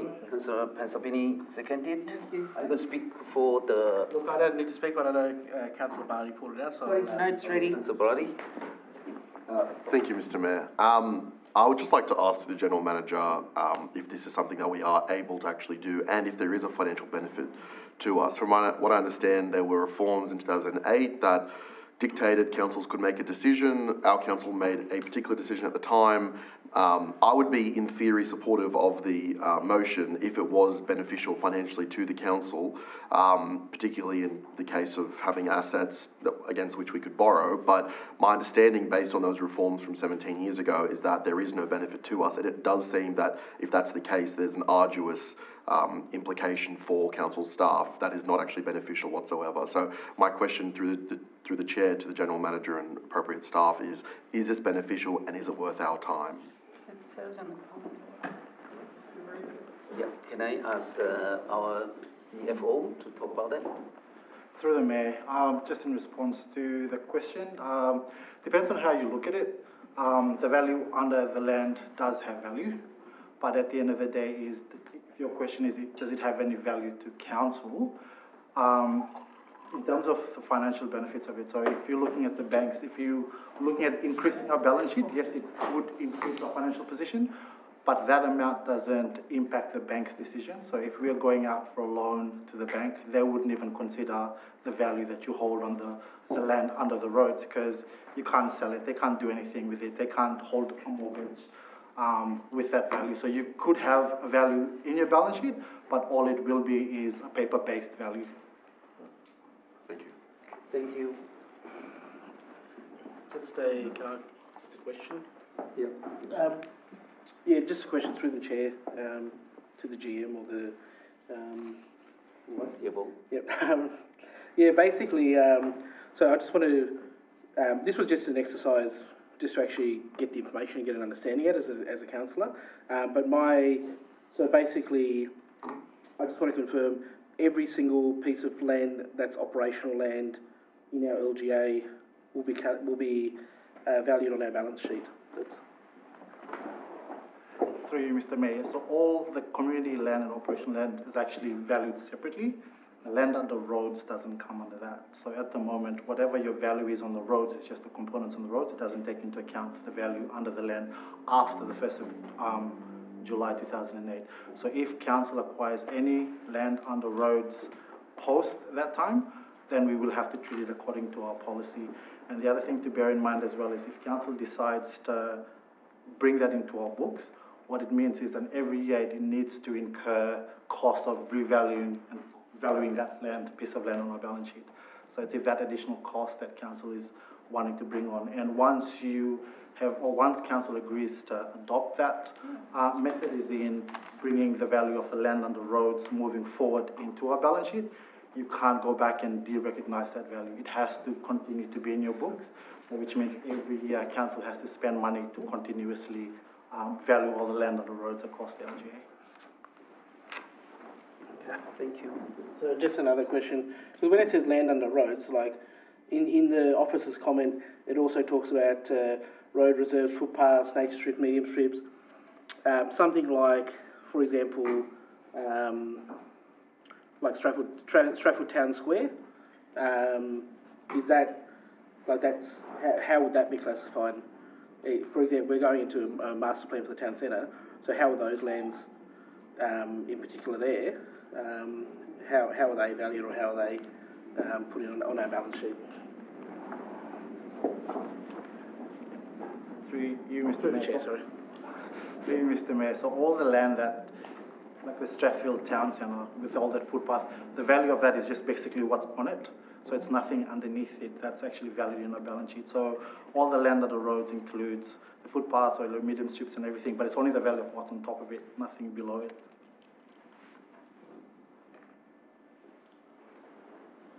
Okay. Just a question through the chair to the manager. Does that mean that for example, the square, as was mentioned and queried on, was the, sorry? Car park. That just came to my mind. Does that mean that that's not valued as saleable land? Or are you specifically saying the assets that sit on it are what we value rather than a sellable property? Through you, Mr. Mayor. So if it is a community land, if it's classified as community land, you can't sell it. Only thing that yeah, I mean, like if you do, you have to go and reclassify the land before you can actually do anything on it.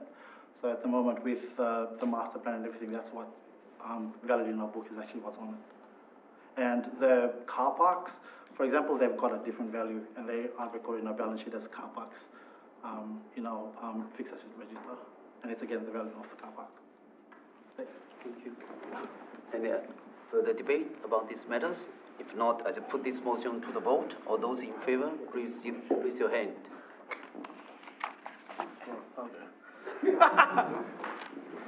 Councillor Bramall, against. Councillor Pennsylvania, Councillor Northworthy, Councillor King, Councillor Barty, Councillor King, and Councillor Benjamin. Right. I declare the motion lost. Okay. The mayoral letter cost Councillor Bramall. Are you going to move the motion as seconded by Pennsylvania? Councillor Bramall, are you going to speak for the motion? Yeah, look, I've had quite a few residents just mention about this letter was very political and questioning whether did council pay for this, was this paid for by the mayor's office, how does it work? So I was just asking for a report just to get that information and get a better understanding of how that was paid for. So. Thank you, Councillor Bramall. And are you going to respond it? I'd like to speak to the motion. Okay, thank you. Thank you, Mr. Mayor.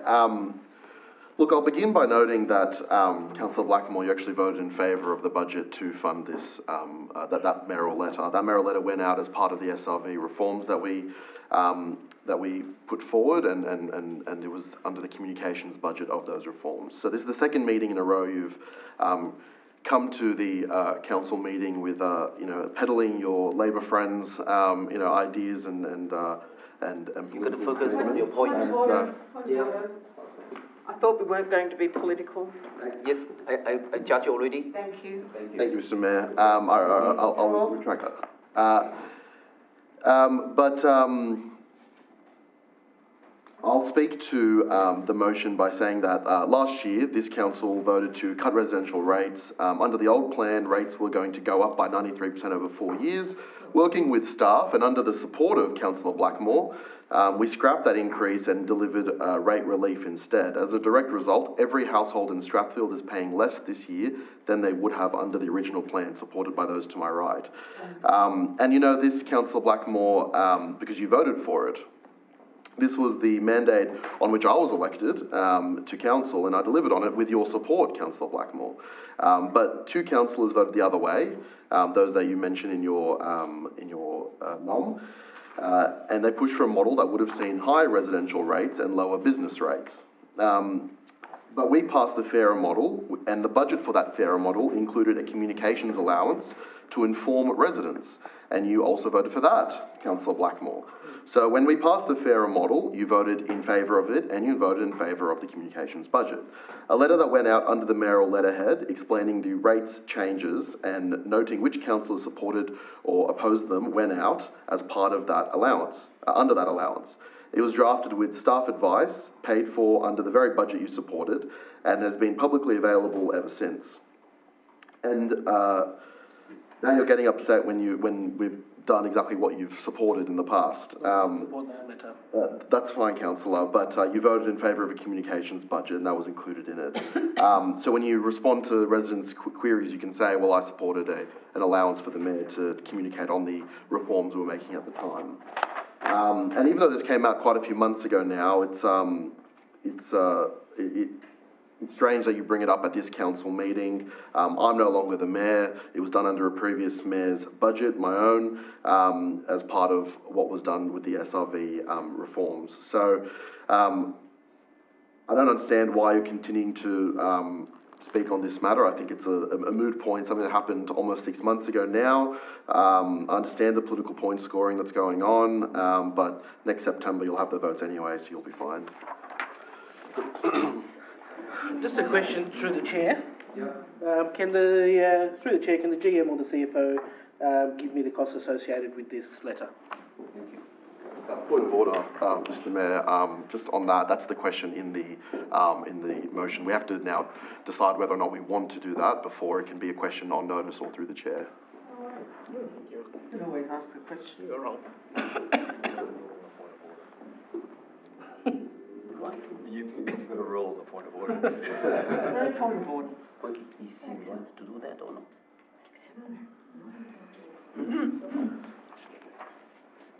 Team, Ben, we're a team. Through you, Mr Mayor. One team, Mr Mayor. I actually don't have those figures on hand, so I will have to take it on notice. One team, Mr Mayor. Question on notice.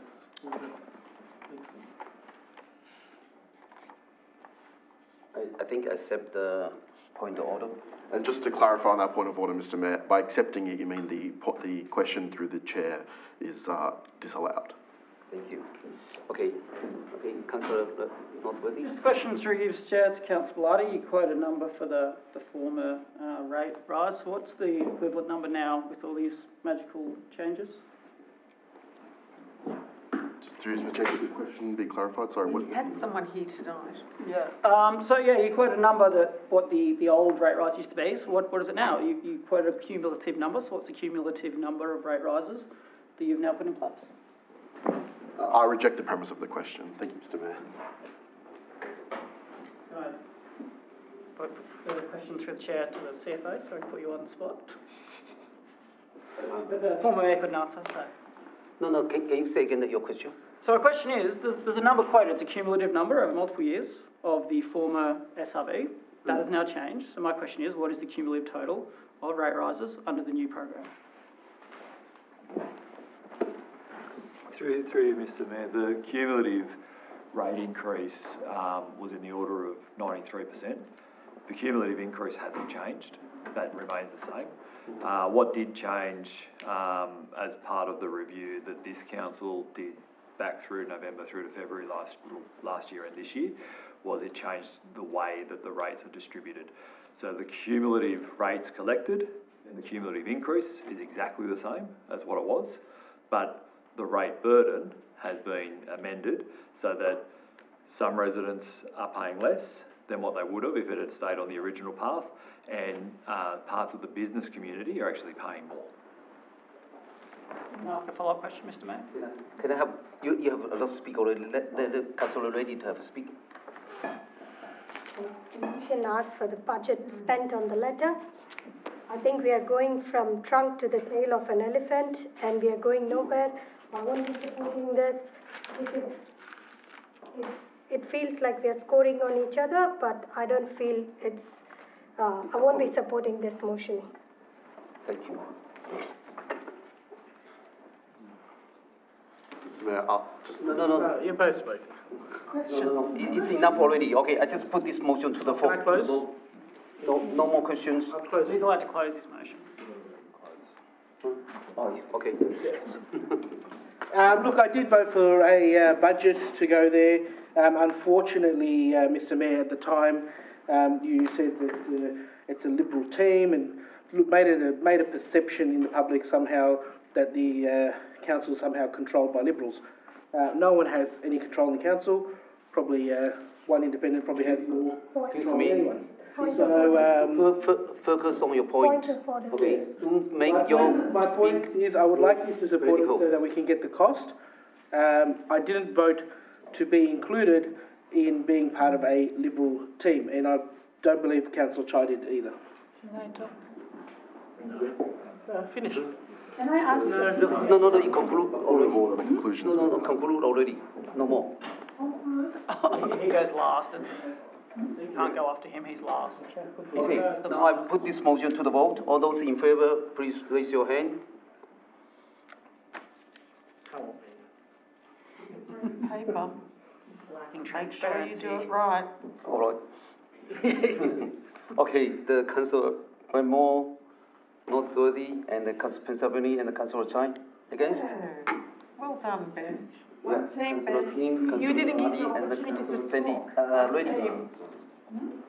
You want to speak? It's just too late, unfortunately. It's too late through the process. Okay, now we are going to 10.7. I personally got a conflict of interest with these items. I'm going to vacate my chair, let the deputy chair to chair this item.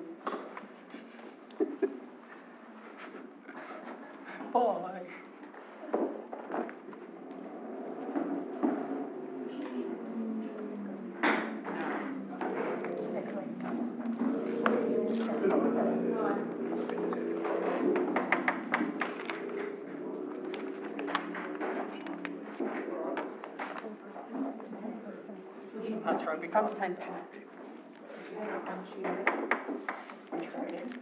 Oh, you ate it. No, I've got old gold.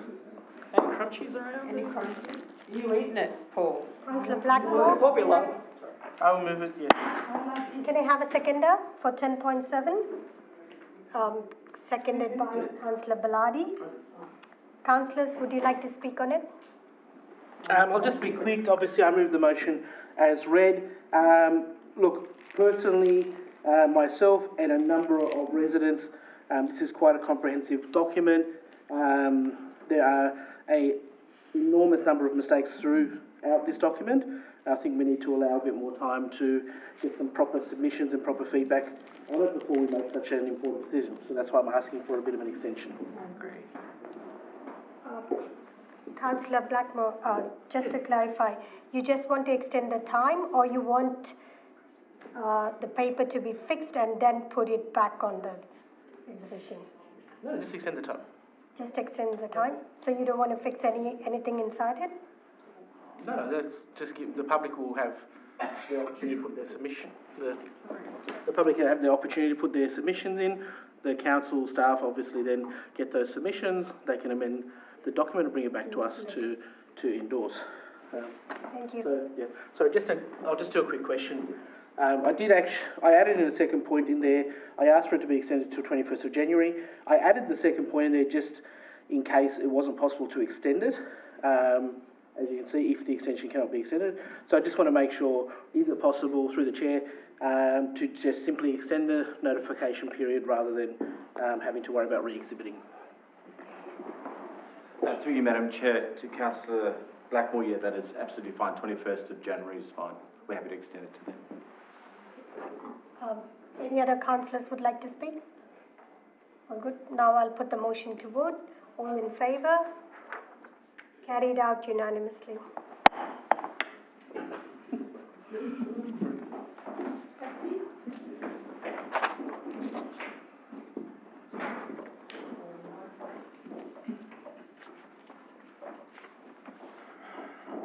Thank you, Deputy Chair.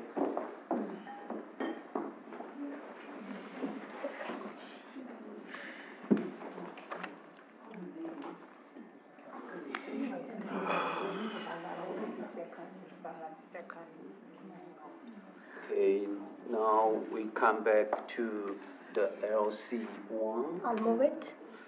Who is going second? Second. Second by First time, second. Okay, but Councillor Bardi, are you going to speak for this motion? No, not me. I'll respond to that.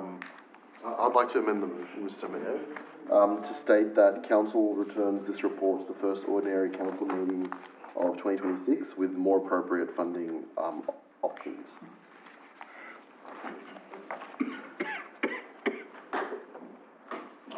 I accept. Okay. Maybe cutting the mayoral letter budget. I don't think it was 50,000. Are you going to speak for this motion? Oh. Street stall budget? Councillor Kim, are you accept the amendment? I'm reading it. Okay. Councillor Baradi want to return this report to the first ordinary council meeting I'll second the in amendment. 2026 with more funding options. What do you think? Just the Alternate. more appropriate funding options.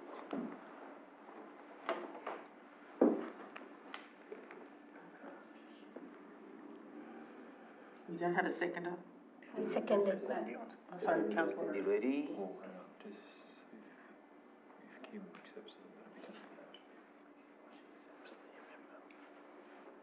Councillor Kim, do you accept the amendment? Yeah. Okay, then. Okay, then this amendment become part of this motion.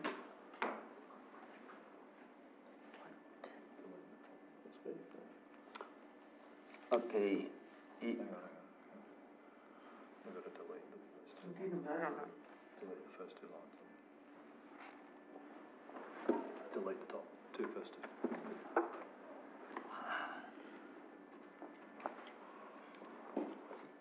All right. I now put the motion to the vote. Can we speak? Are you going to speak?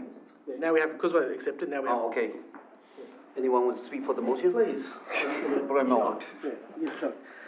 Look, I'm actually definitely supporting what Councillor Bellardi has put forward here. I do get frustrated as a councillor. Maybe I've been here for a long time, but every single time there's some sort of expenditure for the community, there's always a suggestion of let's rip money out of the community. $50,000 is not a lot of money. There's probably $50,000 is probably, half, a quarter, 10% of some people's wages in the organisation. And the Mayor informed me this week that our staff have increased to, I think, almost 240 people. So I think there's alternate ways of finding the revenue rather than every single time we get a suggestion, it's always closing the library, cutting library services, cutting community services. So it's only $50,000. I don't want this to impact any other community services, and I will be supporting Councillor Bellardi's amendment or motion. Thank you, Councillor Bremo. Any other debates for this one? If not, I put this motion to the vote. All those in favour, please raise your hand. I declare motion carried unanimously. We are going to LC3, establishment of Friendship City of Agreement. I am going to move. I'll second it, Mr. Mayor. Thank you, Councillor Bremo. I think the establishment of Friendship City is a great thing that we make a friend, shake hand, and it's very good. As a council, I just recently met with Canterbury Brighton City Mayor. I think they got 7 or 8 friendship cities. And Canterbury Brighton Council, they got about 4 or 5 sister cities. Yeah, they got 300,000 people. No, but Lots of systems. we don't even have one. Okay? Friendship cities, careful. Friendship cities. Only friendship. Yeah. Thank you, Councillor. Any Can I, debate for this motion? Can I propose a amendment, Mr. Councillor Chai? So the council establishes a Friendship Cities Agreement with Nan'an Fujin, China. That's my recommendation. Only Nan'an, is that what you mean? That's correct, yes. Okay, thank you. Are you happy with that amendment? You're the mover? Yeah, I can accept it. Thank you. Okay. Through the mayor. Through the mayor. Hang on, can you sit down first?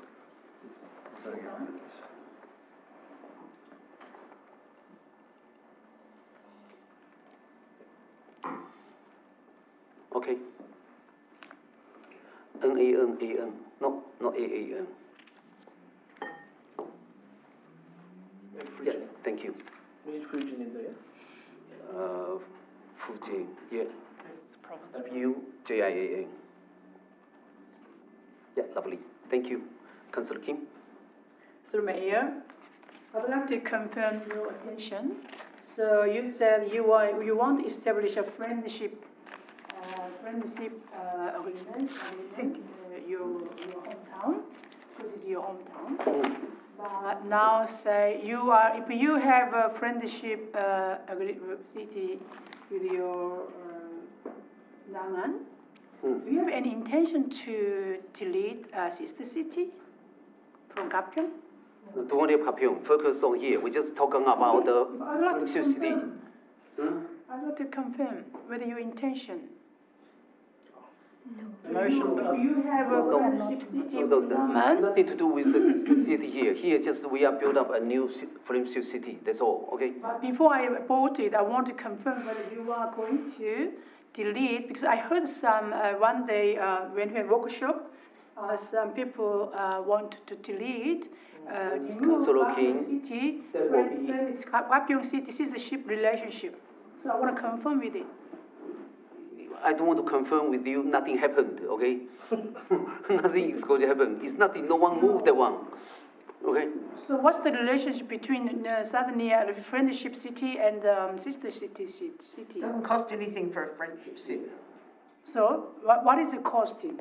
It costed a lot to being in a sister city. So are you going to remove Sister City relationship? What do you mean? I have no right to remove the sister city.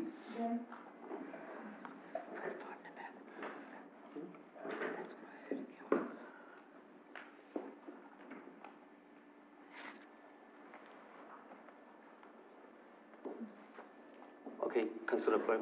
Just to clarify, maybe through the chair, to the relevant staff, there's been a comment thrown around that it costs nothing to have a friendship city. The report does mention some sort of cost associated being reported on later. Could that be clarified, please, through the chair? Through the chair.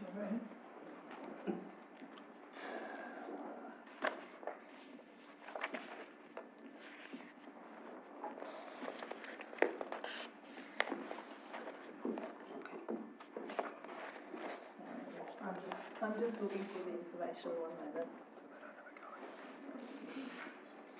There's Minimal. Through you, Mr. Chair, the cost is minimal. I don't have the number on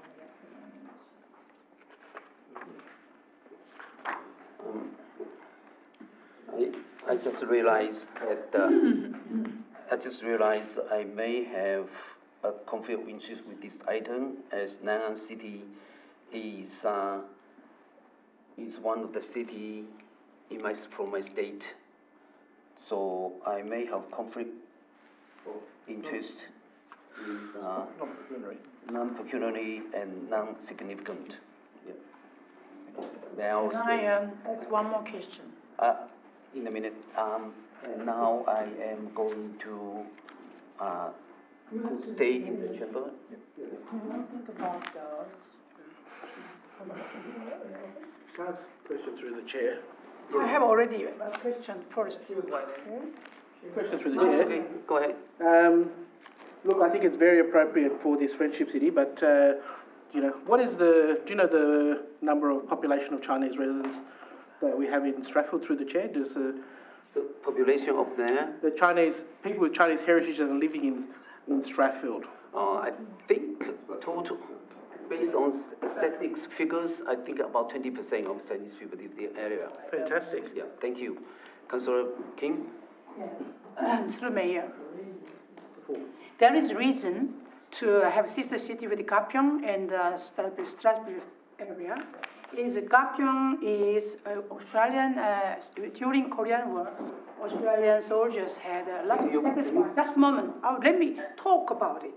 Excuse me, Councillor, we are talking about the friendship. I know, yeah, because... Talk about the sister city. No, but friendship city, no, I just feel like they want to make a political... Your topic is not related. No. Excuse me. Please, let me talk to you. Why you don't give me the opportunity to talk about it? If you want to talk about the... I want to see what they talk about. Excuse me, Councillor. So please, let me talk. I'm sorry, but you have to sit down. No. There's been a point of order. Councillor, can you sit down? This is very unfair. Because, why do you give me an opportunity already? Then why you... Order, Councillor. You can't just argue with that. The councillor's not sitting down. Show some respect for the mayor, please. Sit down. I was going to say that. You never obeyed him when you talk with the... Councillor.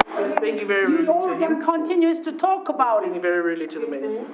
Excuse me, I think you're showing lack of respect to the chair, and you have to sit down. Thank you. What are you laughing at? You... Councillors, I'd like to adjourn the meeting for 5 minutes to solve this problem before we come back, okay?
we back on? Oh, we're doing now. Did we vote on the Friendship City? Yeah, we're gonna vote on that as well. Okay. The time is 8:47. I resume the meeting, and for the LC3 establishment of the Friendship City Agreement, I'm going to put this motion for the vote. All those in favor, please raise your hand. Councillor Pensabini, Councillor Bramall, Councillor King, Councillor Brady, Councillor... Sorry, it's unanimous. It's unanimous. Oh, unanimous. Thank you. That's what I want.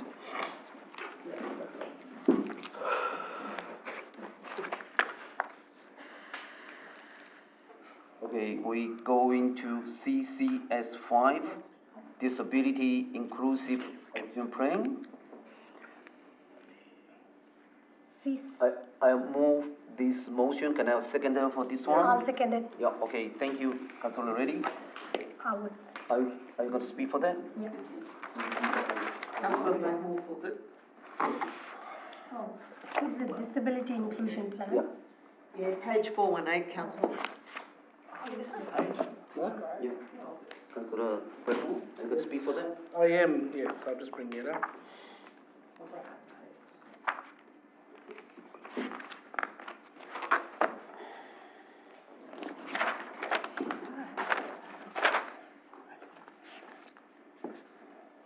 These page numbers are out in this copy, but... 418. No, okay.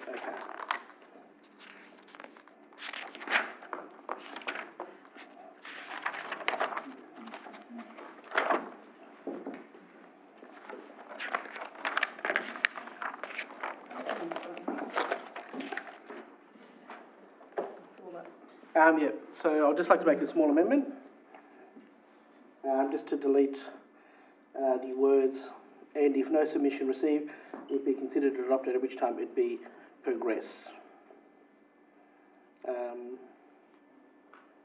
Then delete where submissions are received.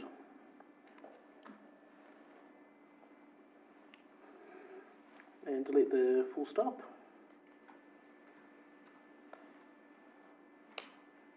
Delete it will be considered.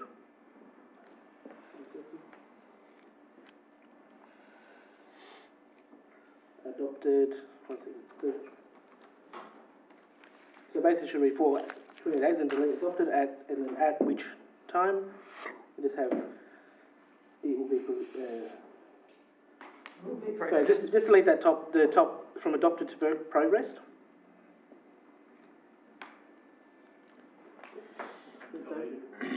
Yes, so adopted to progressed. Delete that. So it should read at 28 days. It will be returned as a report to council for a recommendation. Is that correct? Adopted. So we're going to... So after 28 days, David, adopted, progressed, just delete those two. I just think it's good practice that all policies that get put on an exhibition come back to council.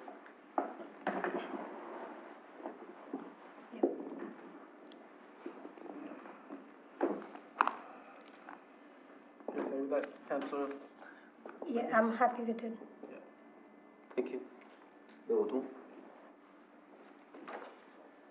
The amendment? Yeah, we accept. I have accepted it. Vote on the motion. And any further debate for this motion, the report? No, if not, I put this motion for the vote. I declare motion carried unanimously. We go to the small grants.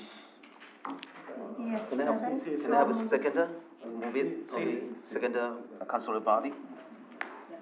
I would like. Are you going to speak for that, or you?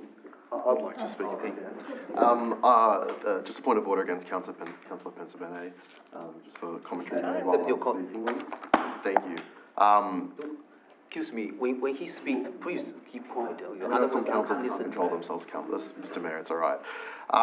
Just wanted to nominate myself and Councillor Nosworthy for the two positions available to support the Youth Achievement Awards. Just another point of order against Councillor Pensabene for speaking while I am, Mr. Mayor.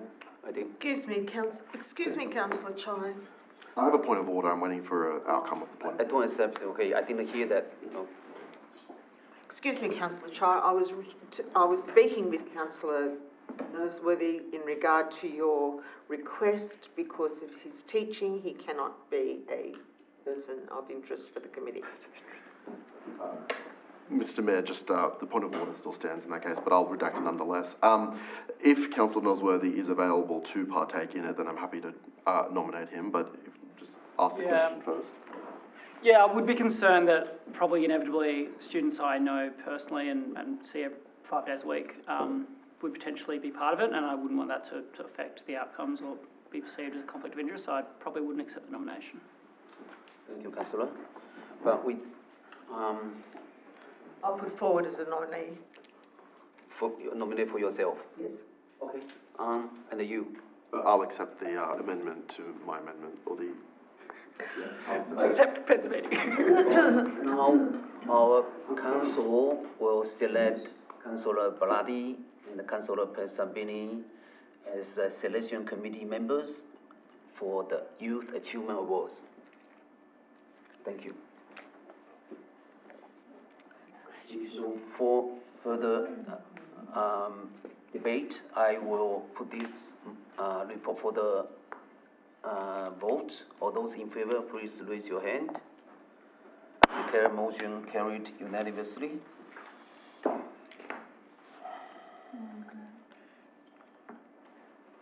Okay, now CCS 9, I'm going to... 8. CCS small 8, grant. small grant. CCS 8, the small grants. Okay, you move the motion? Yeah. We second it? Yeah. Seconded by Councillor Vermont. We can speak for I the have a motion. conflict of interest in this one. Sorry? I have a conflict of interest in this one, Councillor. Oh. I'm a member of the Strathfield Burwood Lions Club, and I'm a non-pecuniary, non-significant But disclosure. They were nominated and they didn't receive anything.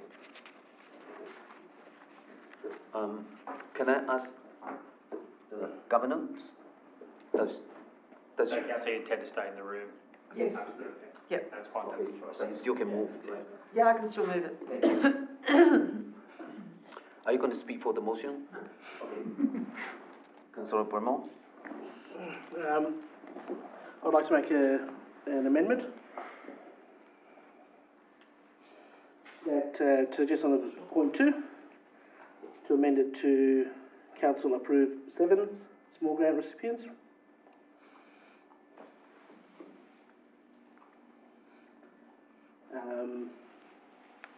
Well, actually, probably, sorry. It's probably better just to leave that as it is, because it has there about the evaluation panel. My apologies. And to put a point 3, that council also approve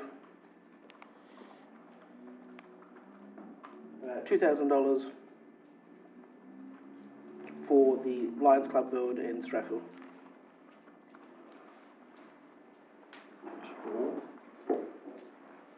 In that case, I got to declare my conflict of interest of these matters if the money involved. As I'm a line member as well. Are you a member of that particular club, No. Mr. Mayor? No, not that particular club. I can't vote on this. Can I vote? Yeah, you can vote. Okay. But I still have to declare the conflict of interest. It's not significant and non-pecuniary. Sorry, Councillor, now that they're included as a recipient, then you have to reconsider your conflict of interest. I'll leave the room. And, well, in terms of redeclare. moving the Yeah. In that case, I can't move it. Okay. Okay, yeah. Sorry, Can I I need a mover for this motion? Councillor Bellardi? Okay, thank you.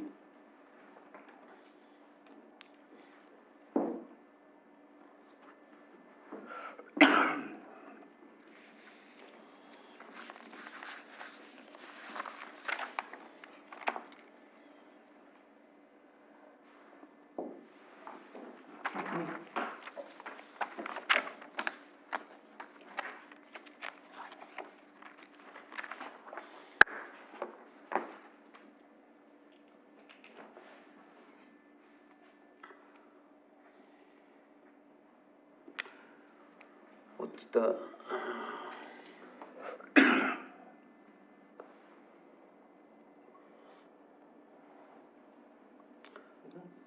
the what's the purpose for this $2,000? They want to support Indian dance.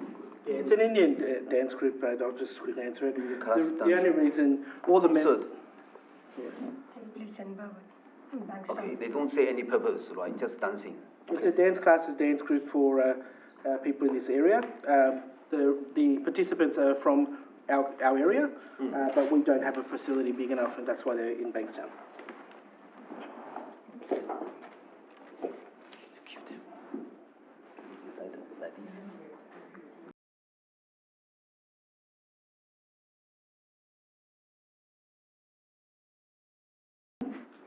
Councillors, I now put the, I put amendment. I will check with the mover. I don't accept the amendment. You don't accept, okay. I'll foreshadow it. Oops. All right. So now, we have to deal with the original motion first, and check with him. Well, He can put, should vote on amendment, if he's doing that, he needs, don't accept he it. needs a seconder. Hmm? He's dealing with it as an amendment. Oh, okay, I need a seconder for this one, okay. Can I have a seconder, I'll second it. Councillor ready? No, for the amendment. Go back to the amendment, yeah. It should be Blackmore. So, mover is Bramwell, yeah. Oh, Okay. No, I put the amendment for the vote. All those in favor, please raise your hand.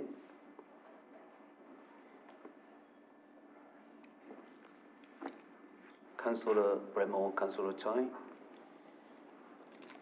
Point of order, Mr. Mayor. There's a councillor who has declared a conflict of interest and trying influence from outside the door. Can we just have that dealt with, please? I called out another councillor's name and voted a particular way. Thank you, Councillor. I'll accept it. All right.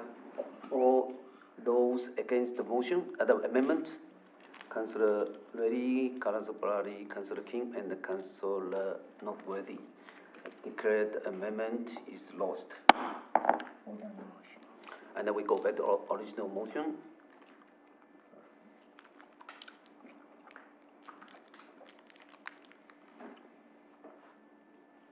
Okay. I would speak for the original. I can speak to the original motion, Mr. Mayor. I just wanted to not only speak in favour of the original motion and say that it's a great thing that we are contributing this way to local community groups, but also just in relation to the rejection of that amendment, just to speak to that point, I think councillors would generally agree that when performances happen outside of our jurisdiction, it's not really our role to be financially supporting those organisations. As a Rotarian, I know how impactful even a few $1,000s can be to support local arts, local community activities and whatnot, but Lions of Burwood and Strathfield, I think have a habit of doing things outside the area. I would really like to engage them to do things in Strathfield. I know a lot of their members live across the region, but to do more in our community is better. I think if we keep subsidising their activities elsewhere, that behaviour will continue. So they're a great organisation, do a lot of good work in the community, but we want them here in Strathfield. Okay, thank you. Thank you, Councillor. Any further debate? Yeah, I think I most agree with Councillor Blarty. Obviously, our staff went through these applications, made this decision, and I'm happy to support their decision that a performance in Bankstown isn't eligible for a grant, as we voted against in the amendment. Thank you. All right, now I put the original motion to the vote. All those in favour, please raise your hand. Okay, Councillor Northworthy, Councillor King, Councillor Brady, and Councillor Reddy. And all those against? Councillor Bremo and Councillor Chai. I declare the motion carried.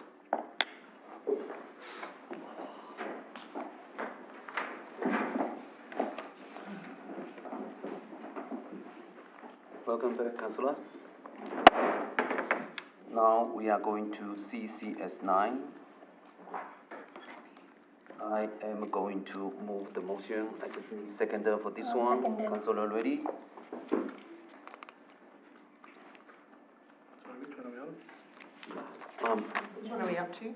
CCS 9, appointing the of community member well-being advisory committee. Are you going to speak for that? Brady, you want to speak? I'd like to speak to it. Mr. Mayor, I would just like to suggest that until we have 9 members of this committee, we don't go ahead. The terms of reference say there should be 9 people, only 6 have applied.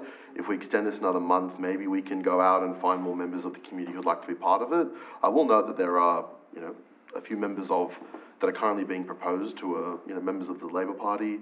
I think there might be a conflict there of some kind. Focus on the community But matters. nonetheless, despite the party matters. the blatant conflict of interest, I think we should delay it till the next meeting to find more people who are interested in being a part of that community.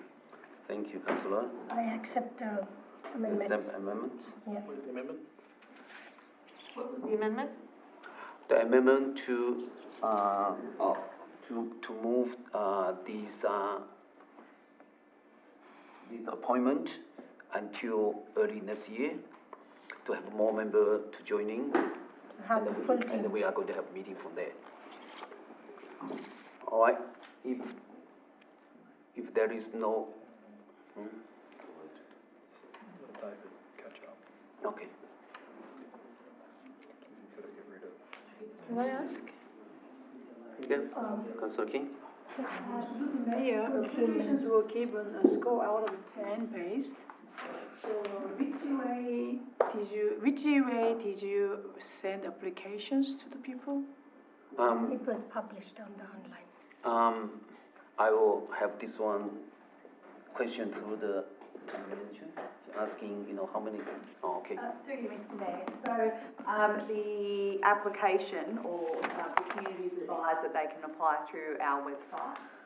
So we put up a notification to the community, and then applications are received, and they go through the same as a recruitment process for staff.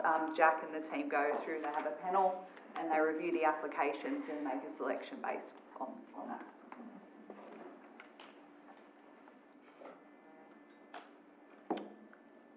All right, we accept the amendment. Are you going to speak for the motion? No. I was going to propose another amendment. So, Are there what amendments? going to propose an amendment? Yeah. That the Wellbeing Advisory Committee be disbanded. We can't find people to join. We can never find people to join this thing, and it looks like I can see there those names. I think if I take those names, take this paper and keep it until another 3 years when the election comes, there'll probably be a few of those sitting on the election tickets. So I'd rather take out the opponents now than let them sit on a useless committee and pretend to do things for the community. Are you? No, you need to. No, I know. I think I don't accept the amendment. No. Oh, need a seconder, yeah? Second. Oh, okay, yeah. A seconder? And then the seconder. Yeah, I'll second that.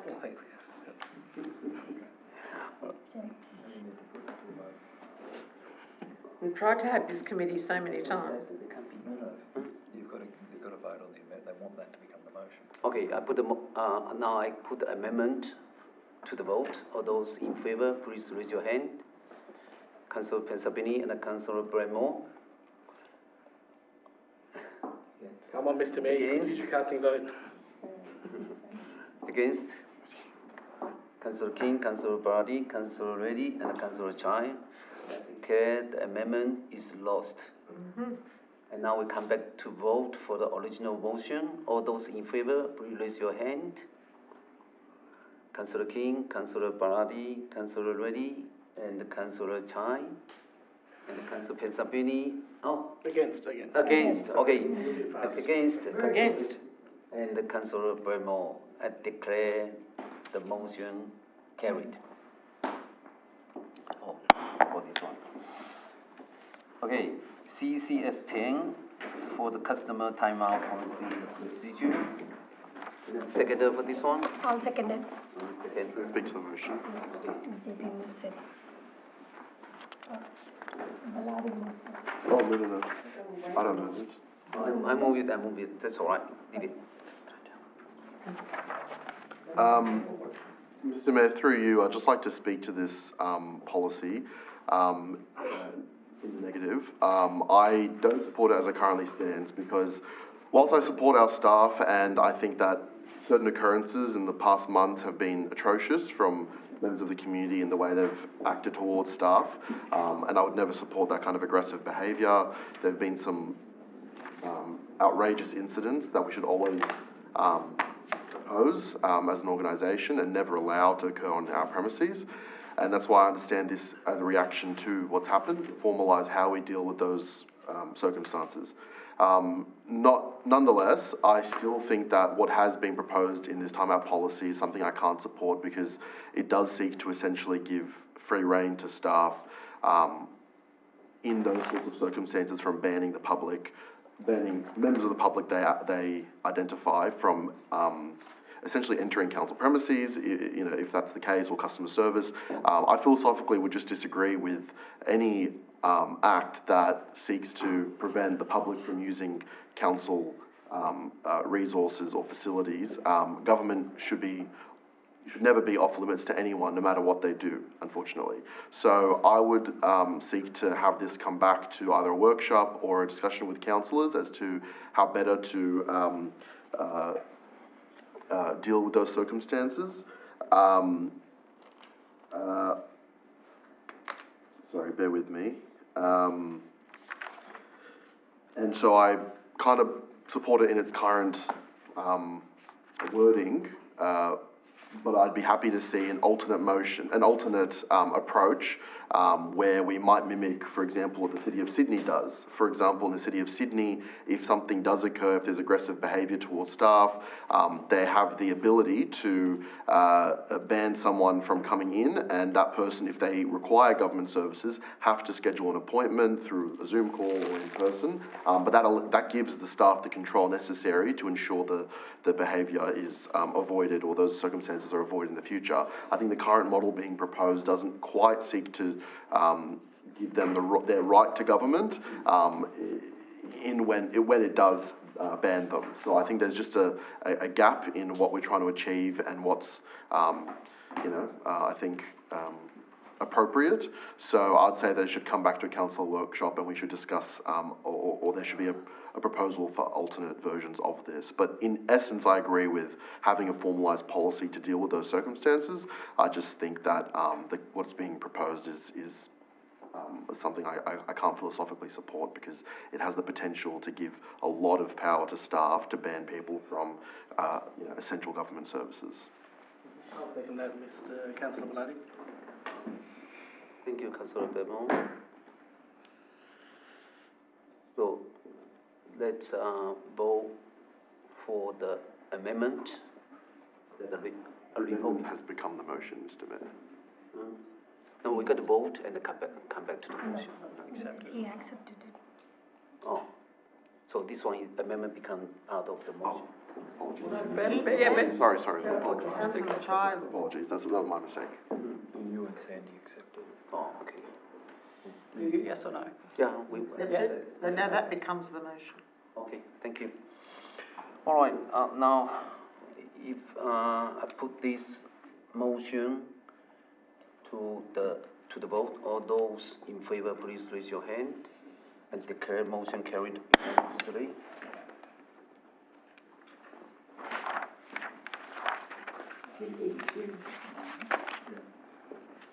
PU2 out, or I think PU2. We've got to talk about it. You got to. P2, I think P1 is passed. Okay, P2. Okay, if Councillor Radi make the motion, can I have a seconder? I'll second it. Okay, Councillor Reddy, are you going to speak for this one? I will, Mr. Mayor.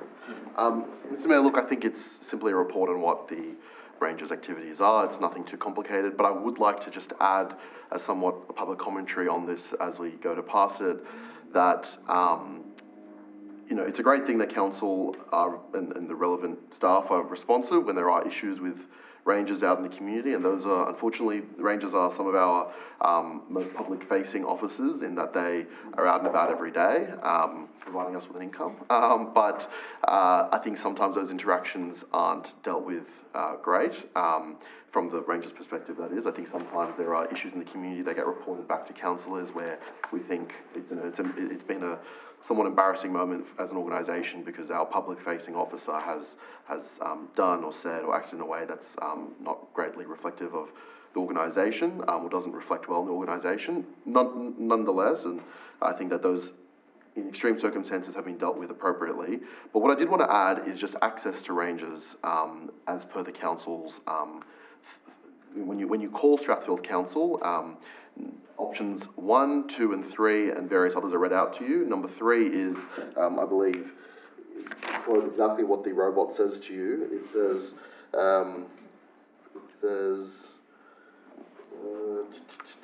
I have it here somewhere. Rangers, right? It says, press 3 to speak to a ranger about a compliance issue. Now, I can tell you, Mr. Mayor, I've experimented a few times just this week to see how effective that is. Every time you click 3, it dials out and no one responds. And so I would just like to note that that could be worked on as something in the future where maybe you can connect to rangers' phones directly. I assume that means it goes to the office where there may not be or something like that. But if that can be dealt with, I think that would be great. That's my commentary on the report. Thank you. Any other further debate?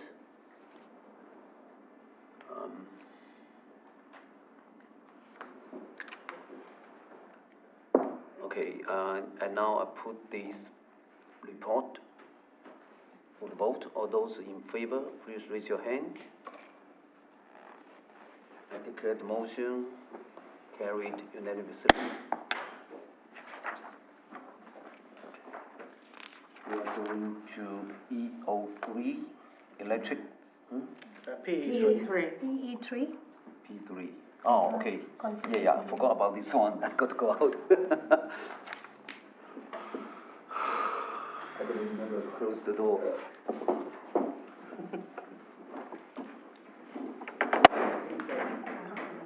Yeah.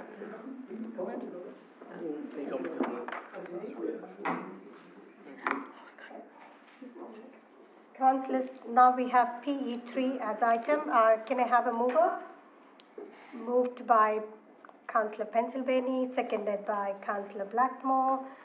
Do we have any discussions today?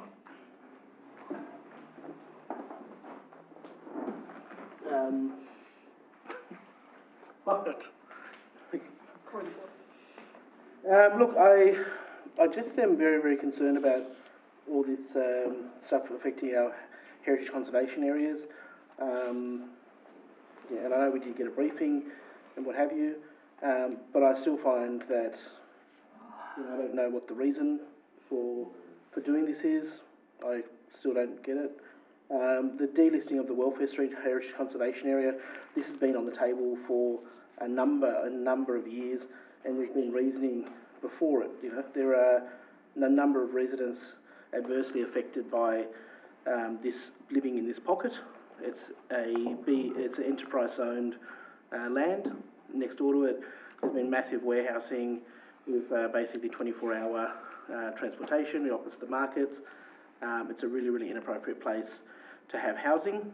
Unfortunately for the residents there, because of the conservation precinct, you know, as a enterprise zoning, it would almost be impossible for them to move on because of, you know, I think it's very, very rare you see a heritage conservation area industrial site. So I'll propose an amendment, and basically that Council endorse preparation of a planning proposal to amend Schedule 5 Part 2 heritage conservation areas in relation to the delisting of the Welfare Street HCA C6. I don't think that, oh yeah.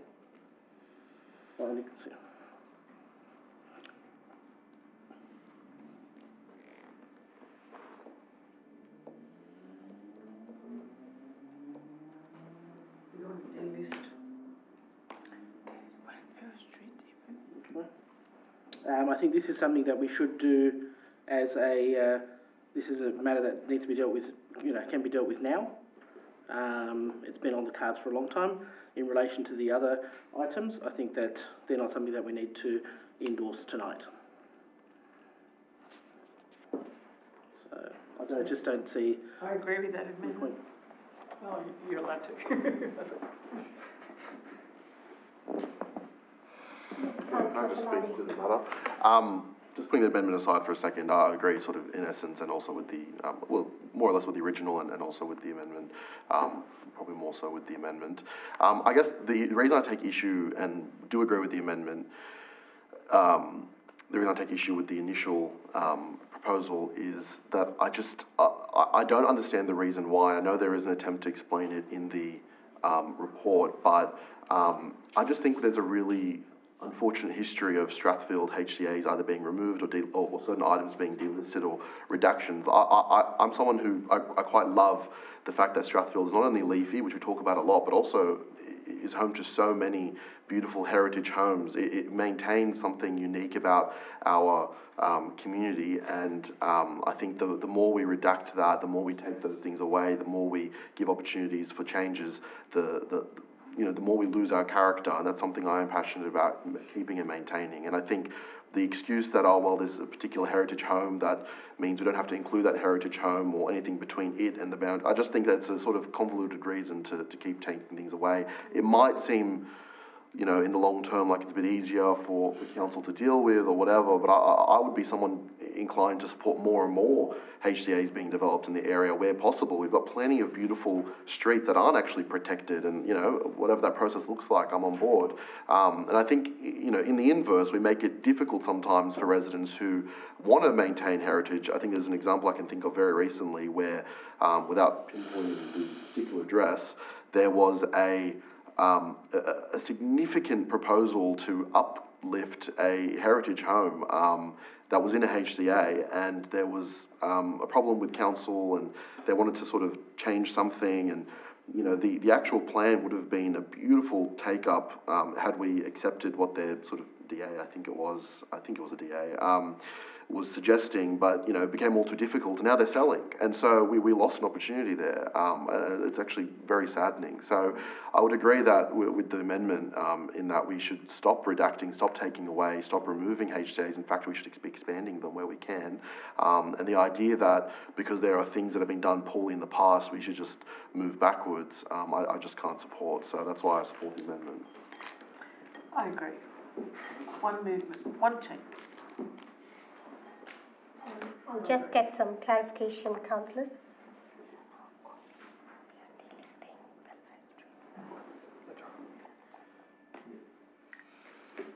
If I could just add one last thing, sorry, I just reminded myself of something else. Yes, Councillor Bellamy. Yeah, Madam Chair. I also, in particular, despite everything I've just said, there's one particular HCA that I do take issue with, which is the Welfare Street one. And not that I want to remove it, in fact, the opposite. I don't know what to do with it is really my point. I think I don't agree with it necessarily being there, and so I'm happy for it to be removed because of all the complications Councillor Blackmore's mentioned. It is an awkward spot. My fear, however, is this state government has been quite aggressive on housing reforms, even on industrial sites. Right across the road from that is the City Market site, where we will see, correct me if I'm wrong, 1,500 new dwellings go up on industrial land. So I'm fearful that by doing this, by removing the Welfare Street site, I'm fearful that we'll see an opportunity taken up by the state government to just build, Curley Avenue 2.0, or 3.0 I should say now, because number 2 is happening across the road. So that's why I do take issue with that particular point, but I will still support the amendment. I just want to note that I'm scared of what the state government might do with this opportunity, and I hope that we as an organisation can oppose any attempts at putting 15 or 2,000 new apartments across the road from or on that site. Thank you, Sorry, just a question. Just a question. Just through the chair to the planning team. Do we need to ensure that it says the including associated mapping on that recommendation in relation to Welfare Street? Just to make sure it's tidy. Through you, Chair, I would include the mapping, yes. We'll include that in the amendment. Just include the... Yeah.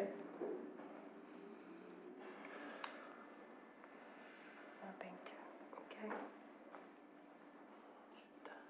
I'm Are you happy with it? Yeah, done.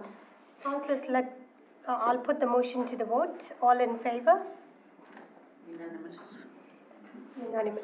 I didn't realise I was behind him. Motion carried.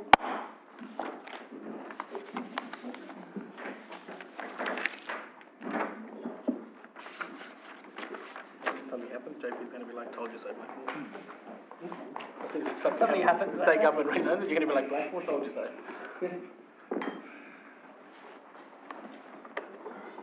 Thank you, Deputy.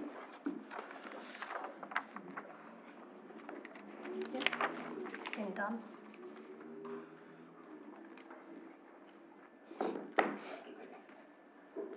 Now we go to EO3. EO3.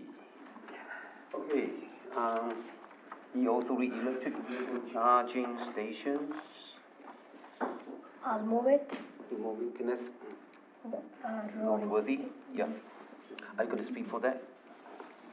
Now I'm going to respond and then. Any debate for this report? You have to close. Oh, okay. Thank you, Mr. Mayor. Yeah, I think one of the top-sided issues with the uptake of electric vehicles is lack of charging stations. I know I personally live in a building that can't be implemented. You know, the building's too old, it's too expensive. So I think it's quite handy that council can put aside some parking spots. Grid or other companies can build EV charging spots, and we can be a slightly greener council area as a result. Yep. Councillor? Yeah, Councillor. I haven't made up my mind as to how I'll vote on this, but I will say that, you know, statistically speaking, Strathfield, and it's a very surprising statistic, Strathfield as a suburb is the number one, well, its residents are the number one takers of electric vehicles percentage-wise across the entire nation. So we have, you know, more uptake here than anywhere else in the country as a suburb.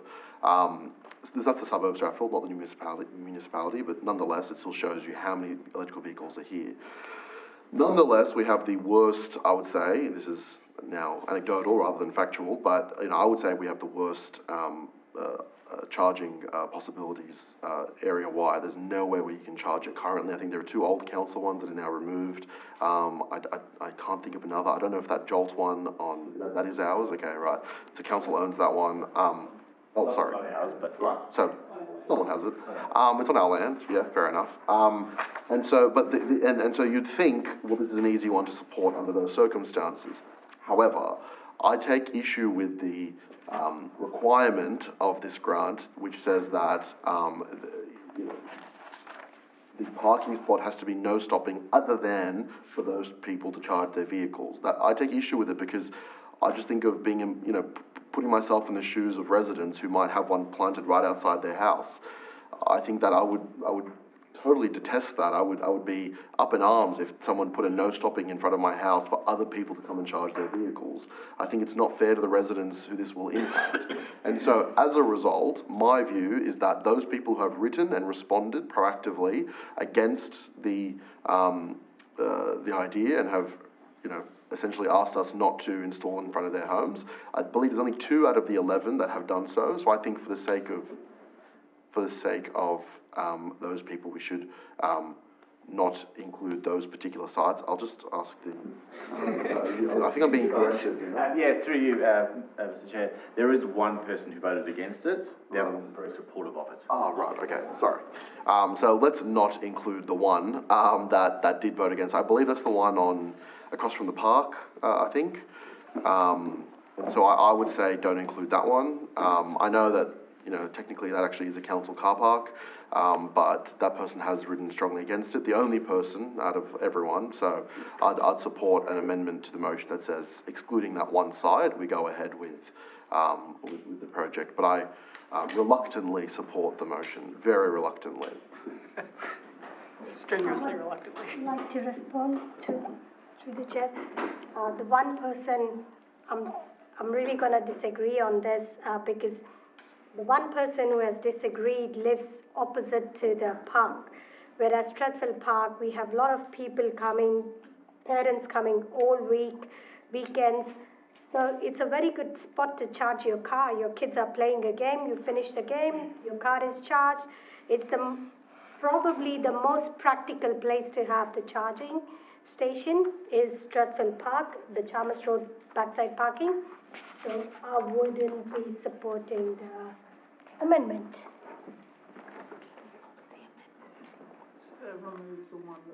Just a question to GM.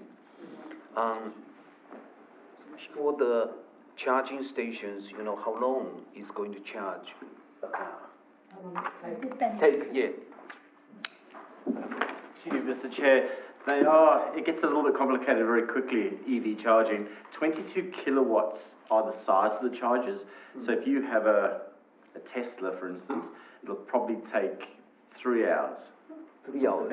It's about that, 22 kilowatt. Nowadays, I think a lot of can be half an hour finish one car charging. Mr. Chair, 40 minutes. if it's a very fast charger, and those are sort of 250 kilowatts down to, I think, about 125 kilowatts, they're called superchargers. These are not superchargers, these are 22 kilowatt because they're using the poles, the Ausgrid pole, so they do take a bit longer. But if I could just add to that, Mr. Mayor. Okay. I'd also just remind councillors that I know I'm going to support it reluctantly, as I've said, but it is the condition of the grant was that it is a no stopping zone. So think about if you live on that street or you live directly in front of where it's being installed, you will never be able to park in front of your own home now unless you have a electric vehicle and you are charging it in that moment. And so I just think it's really unfair to those residents. That's why I think we should have an exclusion for the one person who wrote against it. But the rest had their chance to write against it. I was hoping more would, but anyway, that's my position.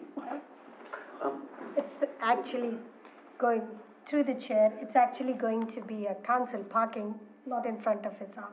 Sure. Mr. GM, are you going to speak something? Oh, you're ready to stand up. The stretching. So the Blackmores. Councillor, he's standing up? He's bracing for the stand. Yeah, bracing for the stand up. He hates it. I don't like it, but basically my issue is looking at the report. A lot of they've done a good job basically putting it in front of there's some unit buildings and things like that. But I really do think, and the 95 Chalmers Road, I don't agree. It's not in front of his house. It's across the road. It's on our land. But the two that concern me is actually 60 Water Street, Strathfield South, and 20 Hillcrest Street, Homebush.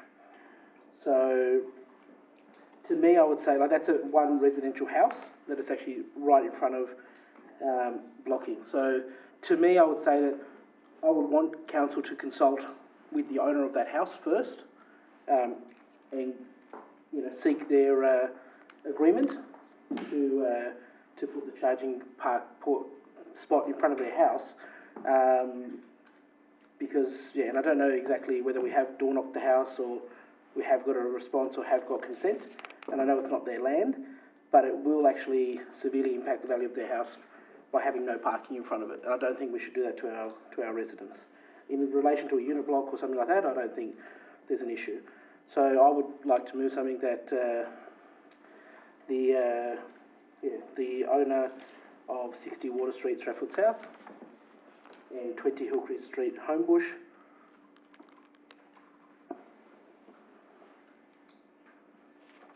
be consulted for their agreement to put the EV charging spot and no stopping.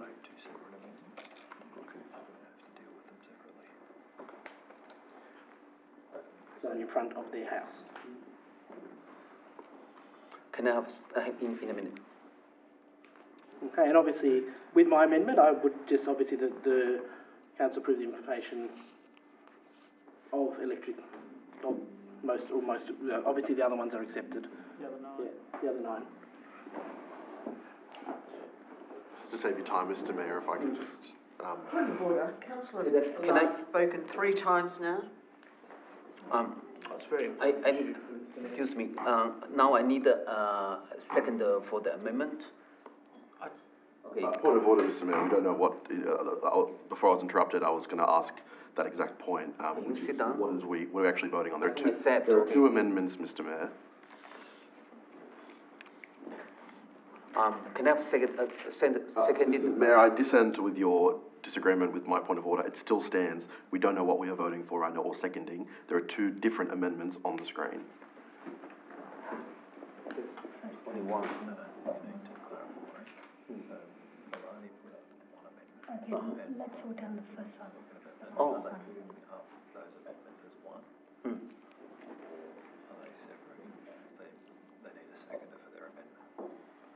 Oh. Let's vote Baladi's one first. Okay, now we are, okay, there's no 2 amendments here. So firstly, we are gonna deal with Baladi's amendments. So I need a seconder for Baladi's I'll second it. amendments. Do we have to vote for this one? Okay, Mr Mayor, can I ask a question before we vote? okay. Just through Chair to the Director, are we on a time frame for agreeing to this grant? Like if we go to consultation, might that butt up against a... It's door knocking 2 houses. Checking. Through Mr Mayor, I'd have to take that on notice. Yeah, I'm not sure. All right, I put the first amendment to the vote. All those in favor, please raise your hand. It's yours. What? Change his mind.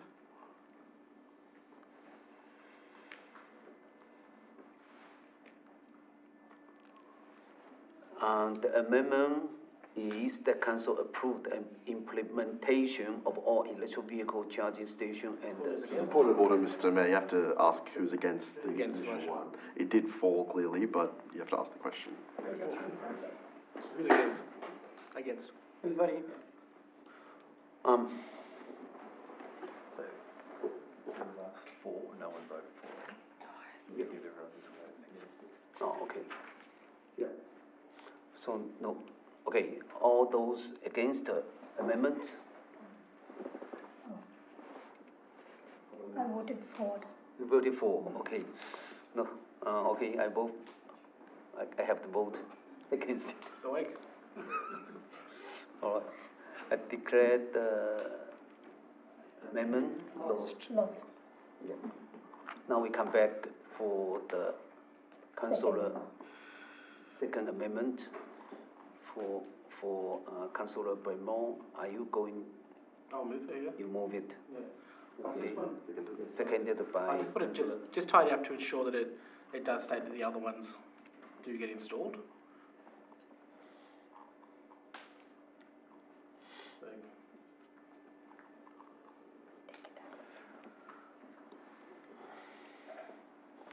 The,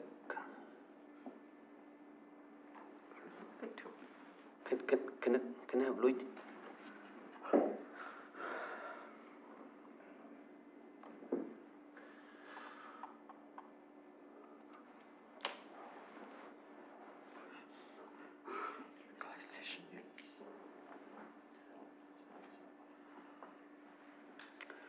Do we have, oh, okay, Moved by Blackamore, second by Bellardi. Yes. do we have to seek agreement, with the owner of the house, as we are put it in the council, not in their land, right? Just In come- front. It's just council in front of that. But it's in front of their house, Ben. So it means they can't park in front of their house. If they have shopping, they can't jump out or drop an elderly, disabled family member. And through the chair, I would like to ask a little clarification from Councillor Blackmore. are we seeking permission or are we informing the residents that we are gonna install the charging stations? We're doing what we should do as a council and directly consulting them because it's going to affect their property directly. Yeah, but it's And not for seeking their agreement. So if we go and see them and say, look, I really don't want one in front of my house, we're not going to say, okay, thank you for your feedback, we're going to put one in front of there and not listen to you. So if you're gonna do it for one site, there are 11 sites where we have to do it for everybody affecting. So I don't see the balance in it, and the recommendations have come from the council. Sorry, Councillor Reddy, but I will explain. I haven't finished speaking, Councillor Blackmore.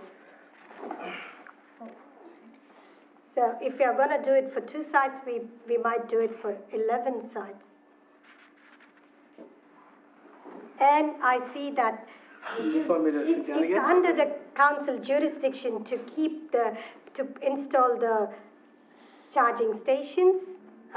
So they are not invading somebody's private place. If you are informing, that's fine. If you are seeking permission, then we should be seeking permission from everybody.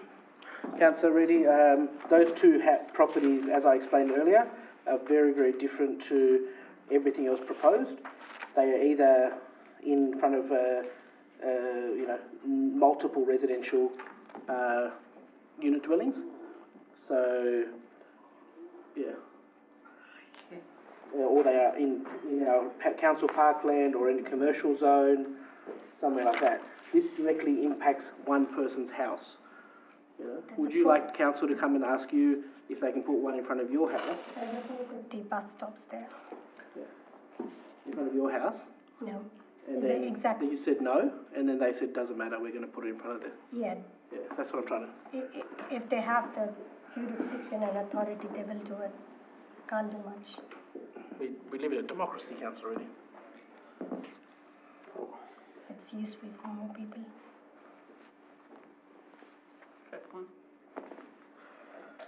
Can I have a second? Can I have a second for the second amendment? Oh, I actually already did, yeah, sorry. Did you? Earlier I had, yeah. You had, okay, thank you. Sorry? There's no way, yeah, no, sorry, not allowed to talk. Any other further debate for this report? I'll get slammed. Oh, okay, I put this amendment for the vote. All those in favor, please.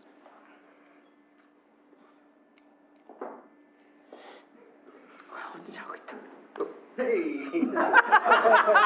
Okay, Councillor Northworthy, Councillor Sabini, as Councillor King, as Councillor Brady. Against? Councillor Reddy, Councillor Chai. I declare the amendment is carried. So tired.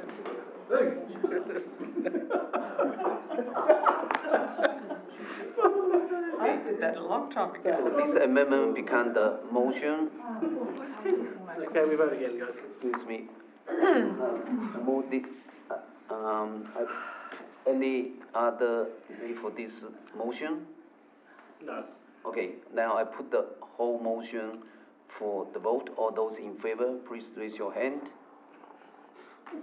Councillor Remo, Councillor Northworthy, Councillor Pensapini, Councillor King, Councillor Brady.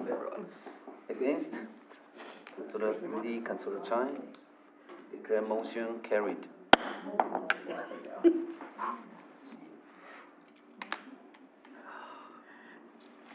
All right, we are going to EO4. This is a parking permit investigation on page 638. I'll second it. Moved by Councillor Brady, seconded by Councillor Reddy.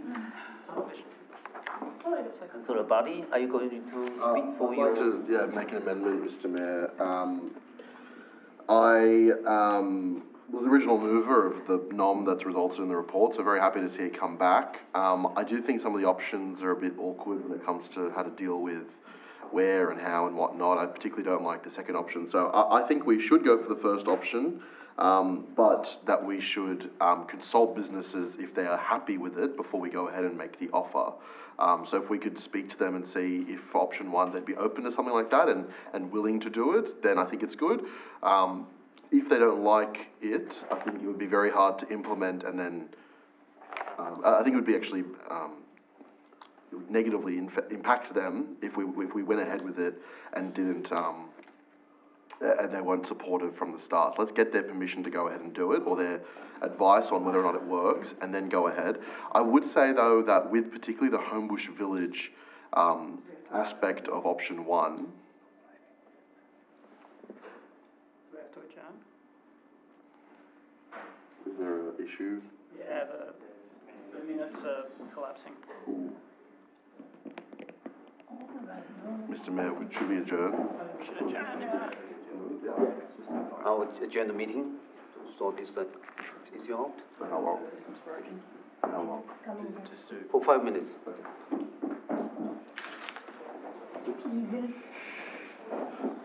Yeah, no, something's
All done?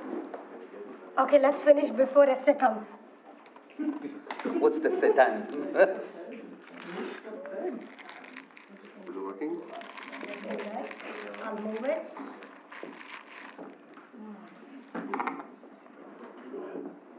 No, they. To resume back, I'll move it and JP seconds. I think I was. I resume already, yeah? Okay. Are you going to speak for that? If I could just reclaim the time that I was taking to explain that before the meeting cut off and we adjourned, now we are working. I just wanted to make. Are we on EO4, just? Sorry? EO4 business parking permit, is that what he's? Yeah, so the business parking permit, I agree with the proposal in option 1, but I'd like to amend it, if possible, to say that the identified area have limited parking introduced.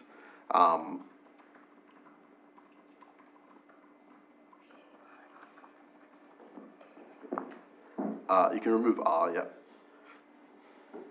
The area having limited parking introduced, and in that zone, the businesses be provided with a permit that allows them to supersede the prescribed time. Provided with a permit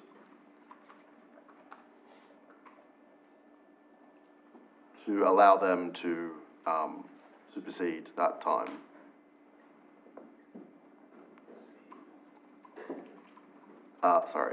To receive, supersede, if that's correct. I think it's C, D, E. Maybe not. All right.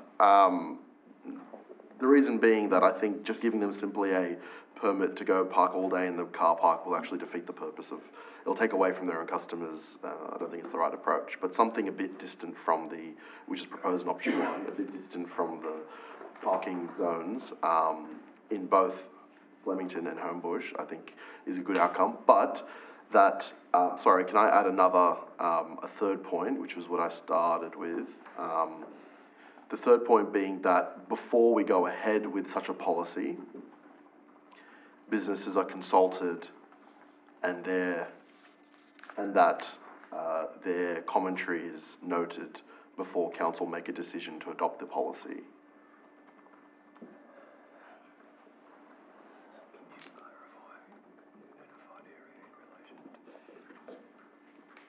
This one, you see? This one. Thank you. Isn't there any time there?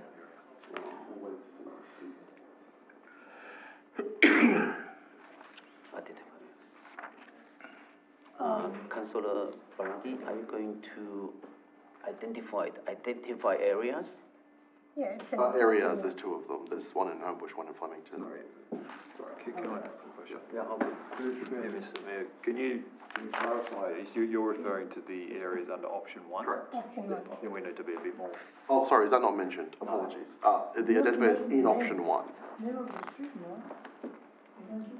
Name? It's fine. It's a diagram in the report, so it's fine.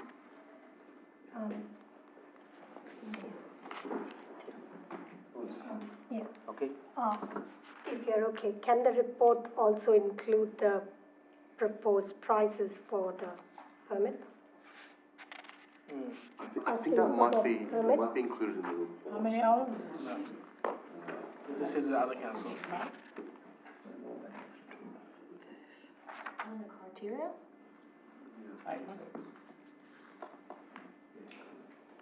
Councillor, I just remind you, option 1 is no money related.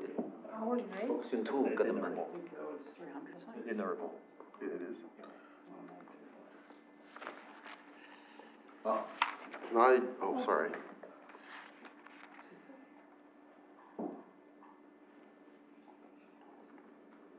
Could it just sorry, just a question through the chair to the GM. Whereabouts in the report is it? Because I forget It's where the last point. So on Fee of- page 642, it says a fee, Last fee point. of $30 per month. Per month, which is very. Just quickly, that's for the second option. We're talking about option one here. I don't know if there is one allocated for option one. No, and the intent of that is to apply to either option 1 or option 2. Right.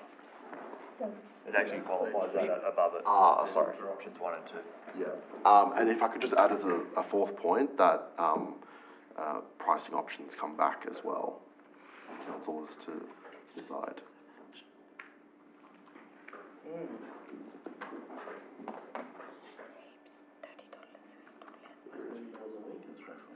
What? $30 a week? Too low. A week? Too low. This is saying per, this is just, this How many is, hours? this is $30 per month. This is $30 per month. One day $1. It's not cheap. Cheap. Cheap. 4 hours, $4 an hour. Vote for the motion. You're not voting for the motion.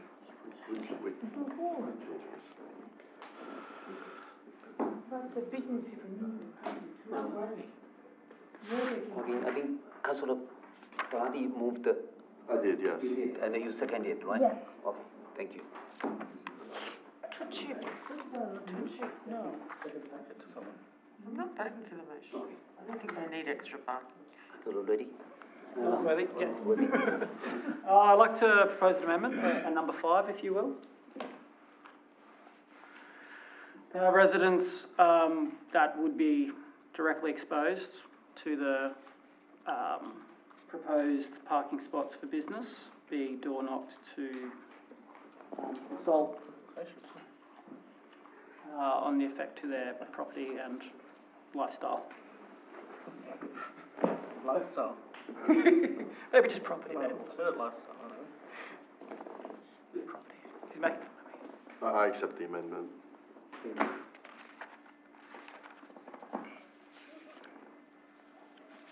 So on that area, property owners, they park outside?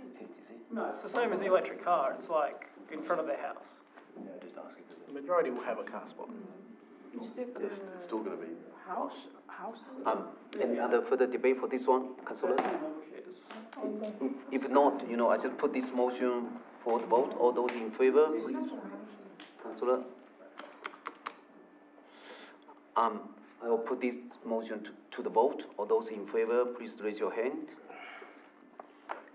There's an amendment. No way. No. Business people don't need extra parking. Councillor Brady, Councillor King, Councillor Reddy, Councillor Chai.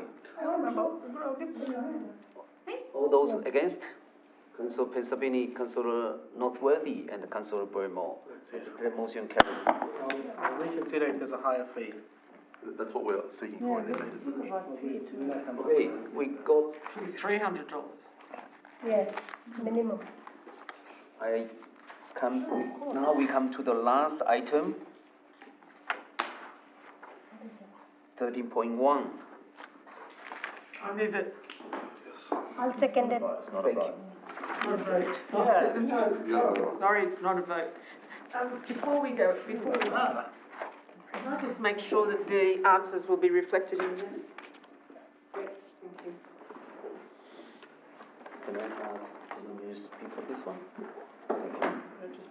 Through you, Mr Mayor. So the following information that I'm going to go through is provided in response to the published question with notice of agenda item 13.1.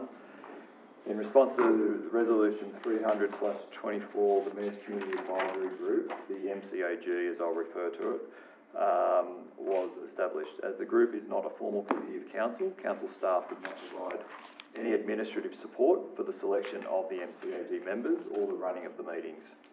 The only administrative support provided by staff was assisting the former mayor with booking the Homebush meeting room used to host the meetings and sending invitations to the committee members' email addresses as provided by the former mayor and providing access to the Homebush meeting room on meeting dates. Council staff did not attend, take any minutes of or undertake any actions from any MCAG meeting. No advice from an MCAG meeting was provided to any staff of council and no advice or direction from the MCAG has been tabled at the meeting at a council meeting, and no budget has been allocated for the group. The former mayor took the responsibility for the selection of members, meeting dates and agenda, and management of the MCAG. It is noted that the MCAG is not presently active as the former mayor's term has ended. Now I'm going to go through and answer every single question specifically, so please bear with me. So there are 24 questions. So number one, following resolution 324 for the mayoral minute 13/24, the Mayor's Community Advisory Group, please provide details of the actions council staff took to establish the group. Example, please detail the expression of interest published for the Mayor's Community Advisory Group. Answer. Some administrative support was provided by staff in the form of assisting the former mayor with booking the Homebush meeting room for scheduled meetings, sending invitations to the committee members' email addresses as provided by the former mayor, and providing access to the Homebush meeting room on meeting dates. Question 2. Did council staff provide the terms of reference for the Mayor's Community Advisory Group? There were no terms of reference provided as the former mayor took full responsibility of the group, and the group was not a formal committee of council under council's code of meeting practice. Question 3. Were the terms of reference for the Mayor's Community Advisory Group presented as an agenda item at a council meeting? Answer is no. Question 4. Were the terms of reference for the Mayor's Community Advisory Group presented at a councillor workshop for discussion by councillors? The answer is no. Question 5. Was an expression of interest process initiated to call for active members of the Strathfield community to join the Mayor's Community Advisory Group? The answer is no. Question 6. Did Strathfield Council send invitations to active Strathfield community members to join the Mayor's Community Advisory Group? The answer is invitations were sent to those members of the community nominated by the former mayor. Question 7. What criteria did Strathfield Council use when selecting active Strathfield community members to send invitations to join the Mayor's Community Advisory Group? The answer is council did not select the group members. The members were selected by the former mayor. Question 8. Who were the active Strathfield community members appointed to the Mayor's Community Advisory Group? The answer is council staff did not maintain a list of the group members. Question 9. On what dates have the Mayor's Community Advisory Group met? The following dates were scheduled for meetings. However, as no staff attended the meetings, we are unable to confirm which meetings were held. So the meetings that were scheduled were the 27th of February 2025, the 24th of March 2025, the 23rd of April 2025, the 23rd of May 2025, the 7th of July 2025, the 17th of July 2025, 21st of August 2025 and the 23rd of September 2025. Question 10. What are the topics discussed at each meeting of the Mayor's Community Advisory Group? The answer is council staff did not maintain any record of the topics discussed at the group meetings. Question 11. Were minutes taken at each meeting of the Mayor's Community Advisory Group? The answer is council staff did not take any minutes of the group meetings. Question 12. Were conflicts of interest declared at each meeting of the Mayor's Community Advisory Group by members of the group?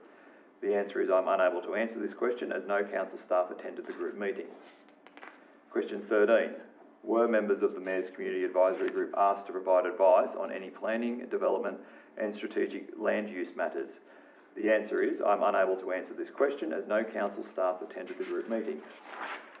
Question 14. Did the Mayor's Community Advisory Group provide written advice to the Mayor? The answer is I'm unable to answer this question as no council staff attended the group meetings. Question 15. Did the Mayor's Community Advisory Group provide written advice to the General Manager? The answer is no.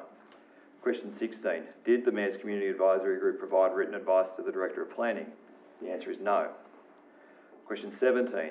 Did council staff attend meetings of the Mayor's Community Advisory Group? The answer is no. Question 18. Did council staff record minutes of the meetings of the Mayor's Community Advisory Group? The answer is no. Question 19. What council resources were used to assist the Mayor's Community Advisory Group? For example, sending letters, organising meetings and presentations, providing information, etc. The answer is some administrative support was provided by staff in the form of assisting the former mayor with booking the Homebush meeting room for scheduled meetings, sending invitations to the committee members' email addresses as provided by the former mayor, and providing access to the Homebush meeting room on meeting dates. What amount in the council budget was allocated to the Mayor's Community Advisory Group? The answer is 0. Question 21. Has the Mayor's Community Advisory Group spent any money? The answer is no. Question 22.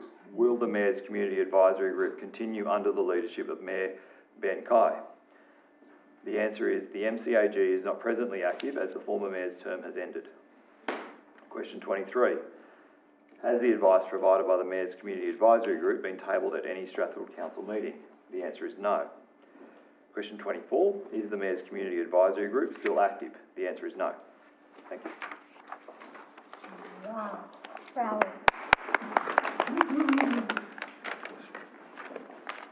Thank you. Thank you, Mr. Mamone. That's just created more questions, and we'll have some more questions next month. Thank you very much. Point of order, Mr. Mayor. There's no commentary allowed on questions of notice. Yes, that's point of order.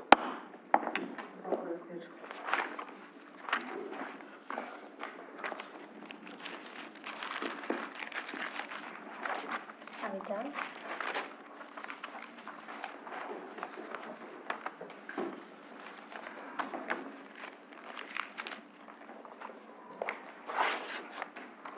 The councillors, there's no any measure of urgency in this meeting, so and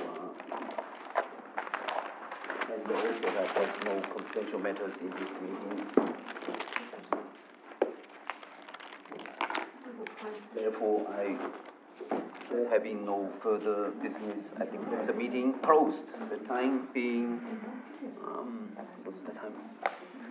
What about the, 6. confidential? Thank you, councillors.